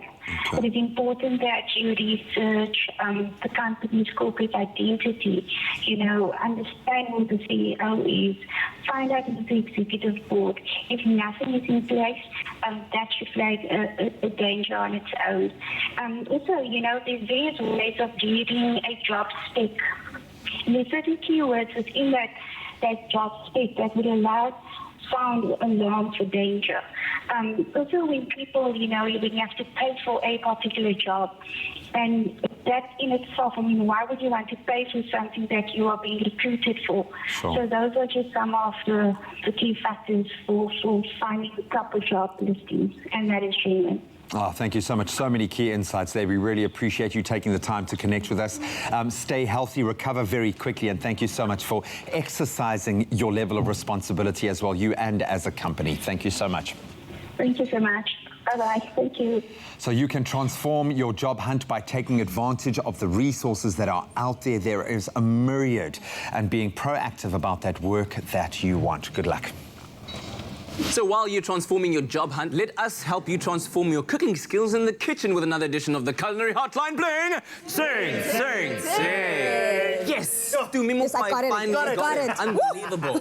Tumumkhwai and Chef Chart in the kitchen here to answer your burning culinary conundrums. And we got one that concerned a South African favorite. Yes. The good old malva pudding. And this came through from Tsokolo Bryce Chaka, who says, my malva pudding is always coming out white, not brown inside. And the sauce is always on the sides, not in the center. Please help me. So two problems there. The sauce is not on the inside, it's on the sides, and it's not coming out as brown as Tsokolo would like to have it. Well, to answer the browning part of it, I think, one, you might not be leaving it in to bake for long enough, because one of the gauges to see if the malva pudding is actually done is to look at the color. So you gauge, the color is one of the biggest things. It's a very nice deep brown color.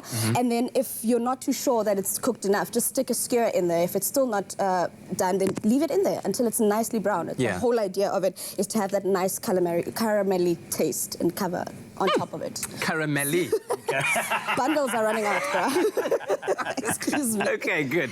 So where do we start with this? And by the way, you at home can SMS the keyword dessert to 33728 for this particular recipe. We'll send you the link as well as the ingredients list. Okay. All right, so we started here. I've got some eggs that I've creamed with some sugar, and I've added some vanilla essence. So I'm going to ask Chef Char to follow up on there with what we're going to be doing. We're going to add some of the jam.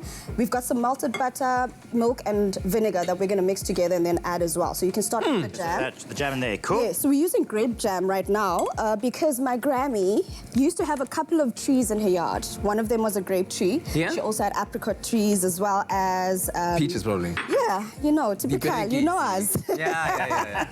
So, and figs somewhere in the back there too. Yes, as well. Yeah. She did. So this is one of the reasons why I wanted to use grapes, because I miss her, and I miss her baking. She loved to bake. So this is just paying homage to my Grammy. Ah, beautiful. Awesome. So I've mixed all my dried ingredients here. We've got our bicarb soda, we've got some salt, and we've got some sifted flour as well. So all of that is going to be added, or rather that's going to be added in here, and then we're going to whisk it together, put it into the oven to bake. Yeah. But because, like I said, we're using grapes, I've also got some chopped up grapes that we're going to put into the batter, so you can actually bite into that. Hebana. Yeah, bo. I'm taking it home. Did your grandma do this, or is this just your own This is just me innovation? saying I miss her, yeah. This is beautiful, man. Yeah, man.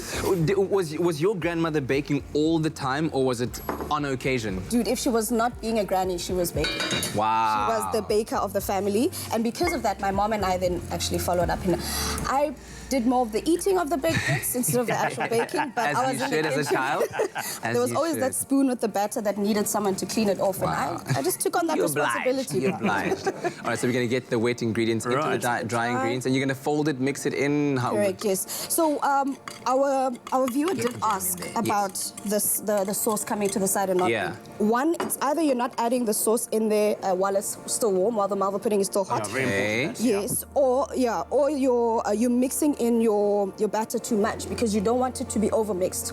If you do that, as you do with kneading breads and stuff, you need it to be kneaded because you want the air pockets in there. Yes. With these kind of recipes, you don't want to overmix your batter. You want it dense. Yes, you want it as dense as possible so it stays nice and flat, making it easier to bake. But it's like a cake, and going back to the technical, the chemical reaction, you want to beat it and bake it as very important, because the moment you remember you got the flour, you're developing the gluten and things, developing structure. You don't want that in a cake. What do you want in a cake? You want something that's light, that's fluffy, that's got this wonderful aeration to it. So really beat it, mix it, done. Did you just quote Pat a Cake Baker's Man?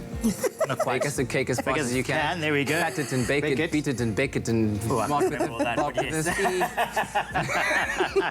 So very much important there, and as Tim was saying, you know, and picking up that also that sauce going over when it's warm, when it's still quite hot, but also a small amount. Don't put all your sauce over at once. Put it in different stages, and then just pierce a few holes on top of your actual bake and allow it to go in onto there. We're going to do a change over here, Jimmy. Yes. So I can help you here. Oh, have you got one? Oh, there's Yorkshire puddings already. Yes, from one legendary. Steaming, careful there, Chad.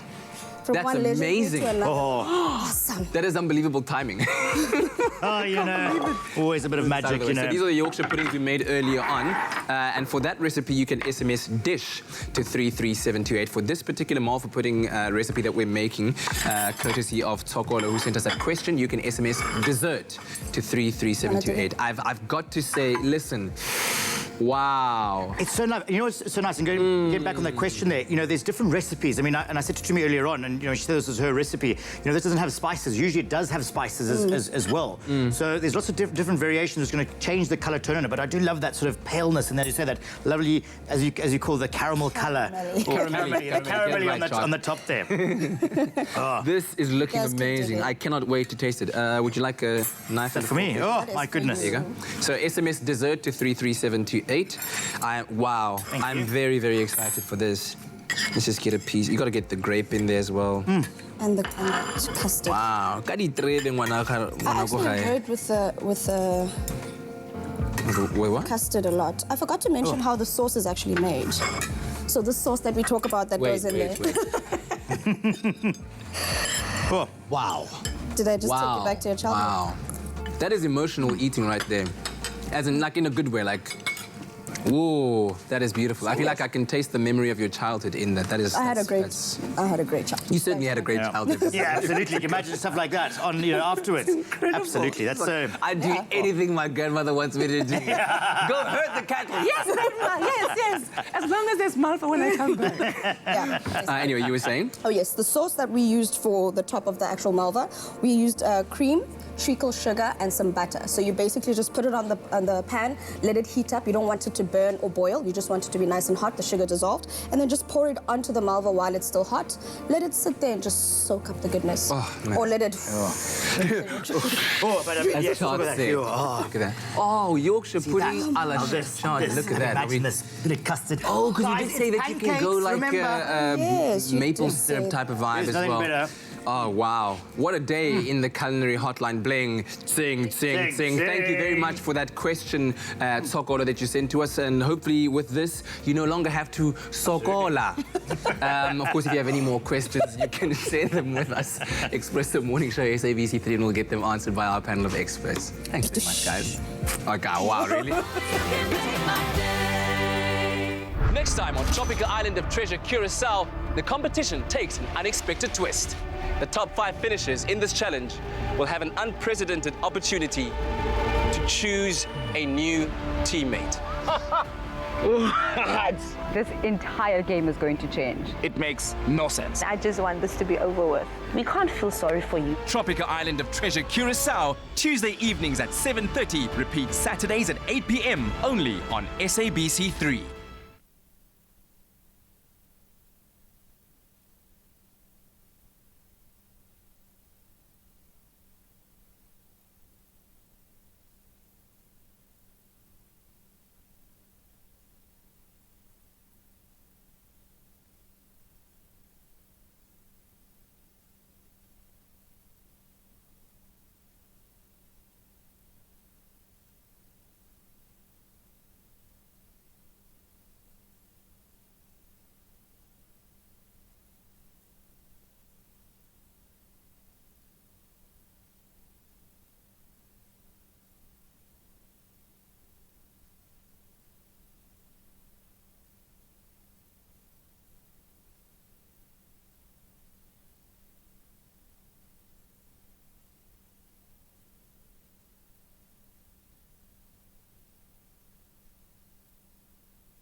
Welcome back to your Feel Good Breakfast Show. Expresso right here on SABC 3. Thank you so much for choosing to start your morning with us right here on your Feel Good Breakfast Show. There's 5 minutes left of the show, everybody, but we are going to end off with Mr. JP Sebastian. That's me strategically touching my face, by the way. Trailers.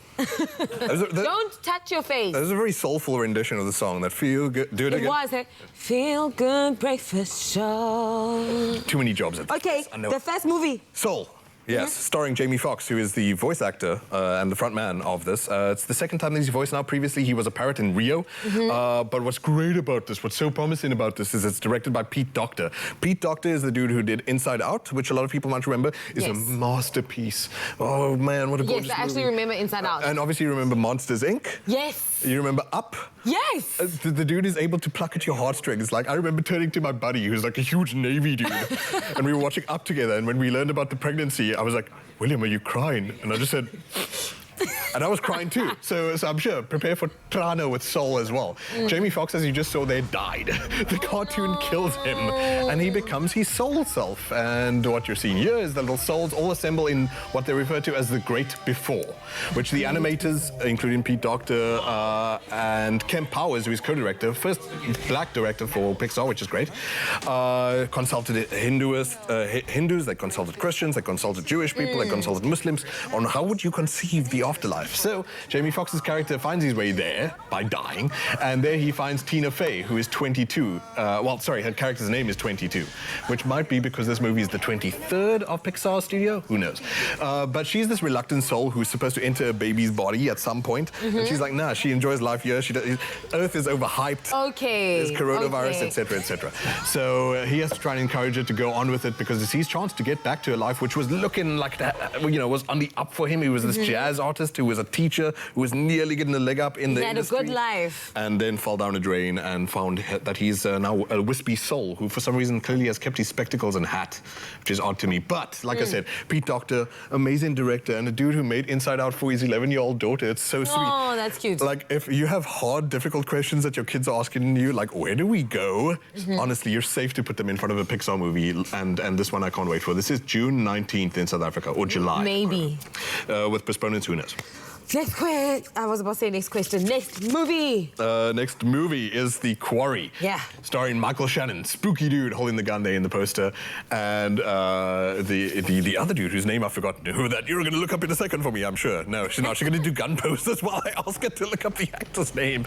I'm sorry. No, I've got you. You know you've got a job, right? I've got sorry, my memory failed me. I've got you. But memory is what counts in this movie because the character that you're looking at there presents himself as only the man, is what they call him in the script. And he is a pastor who mysteriously appears in a small town in Texas. By means that you just saw there, he's got a violent past, but no one knows the full details of it just yet. That's scary. The local sheriff is suspicious about who's this new minister? Why is he so jubilant? Why is he attracting so many crowds? And even the local townspeople are at first like cold feet about this dude, but they start to warm up to him eventually. But obviously the past comes back, and you can't find absolution on your own terms. Oh, I'll become a priest, and that way I'll, forget the past that I used to have in crime. However, you can see things clearly come to an explosive like head at some point. I love Michael Shannon in anything, and I think the guy's name's Wiggum Shane. Yes. Yes. Okay. Yes, that's it. Wiggum Shane and Michael Shannon, who previously acted in Boardwalk Empire together. Great TV show. Also a noir kind of feeling. If you love stuff like The Drop, which was amazing. If you love stuff for Guns for San Sebastian, which is this basically is based on. If you like old westerns and that kind of thing, hopefully this one is one to look out for. There's no date for it in SA just yet. The Quarry. The Quarry. Okay, there are 2 more movies that we wanted to actually get into, but if you guys would love to watch them at home by yourself. Tell us which trailers to watch. At 13 Feet and Never, Really, Sometimes, Always. Thank you so much, JP Sebastian, for always just hooking us up with the latest movie trailers. And for your shirts. And for your shirts. Those are always entertaining too. I've got to say, today's one reminds me of that. What's that movie? That you were singing it earlier. Anywhere the wind blows. You're not old enough. Always blows right back to me. What's the name of that series? I mean, Tropical Heat. The dude with the ponytail. That's how old we are. Look at that. She just saunters in here. Guys, fantastic show. Love the job focus this morning. Hopefully you guys found a nugget in there that has helped to propel you. The most important thing is just believe in yourself, work hard, and go and do it, man. And let us know, like, give us good feedback, because I think we want to plug into the system that allows you as South Africans to know what is happening out there, especially with topics like job creation and we job have access vacancies. to We want to these help you experts. find the experts that'll help you achieve your goals. After all, that's what the Feel Good Breakfast Show is all about. But we'll see you tomorrow morning, bright and early. Make someone smile out there. We love you. Ciao, ciao, meow, meow.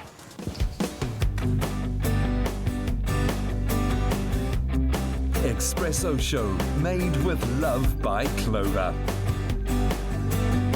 Another Feel Good production.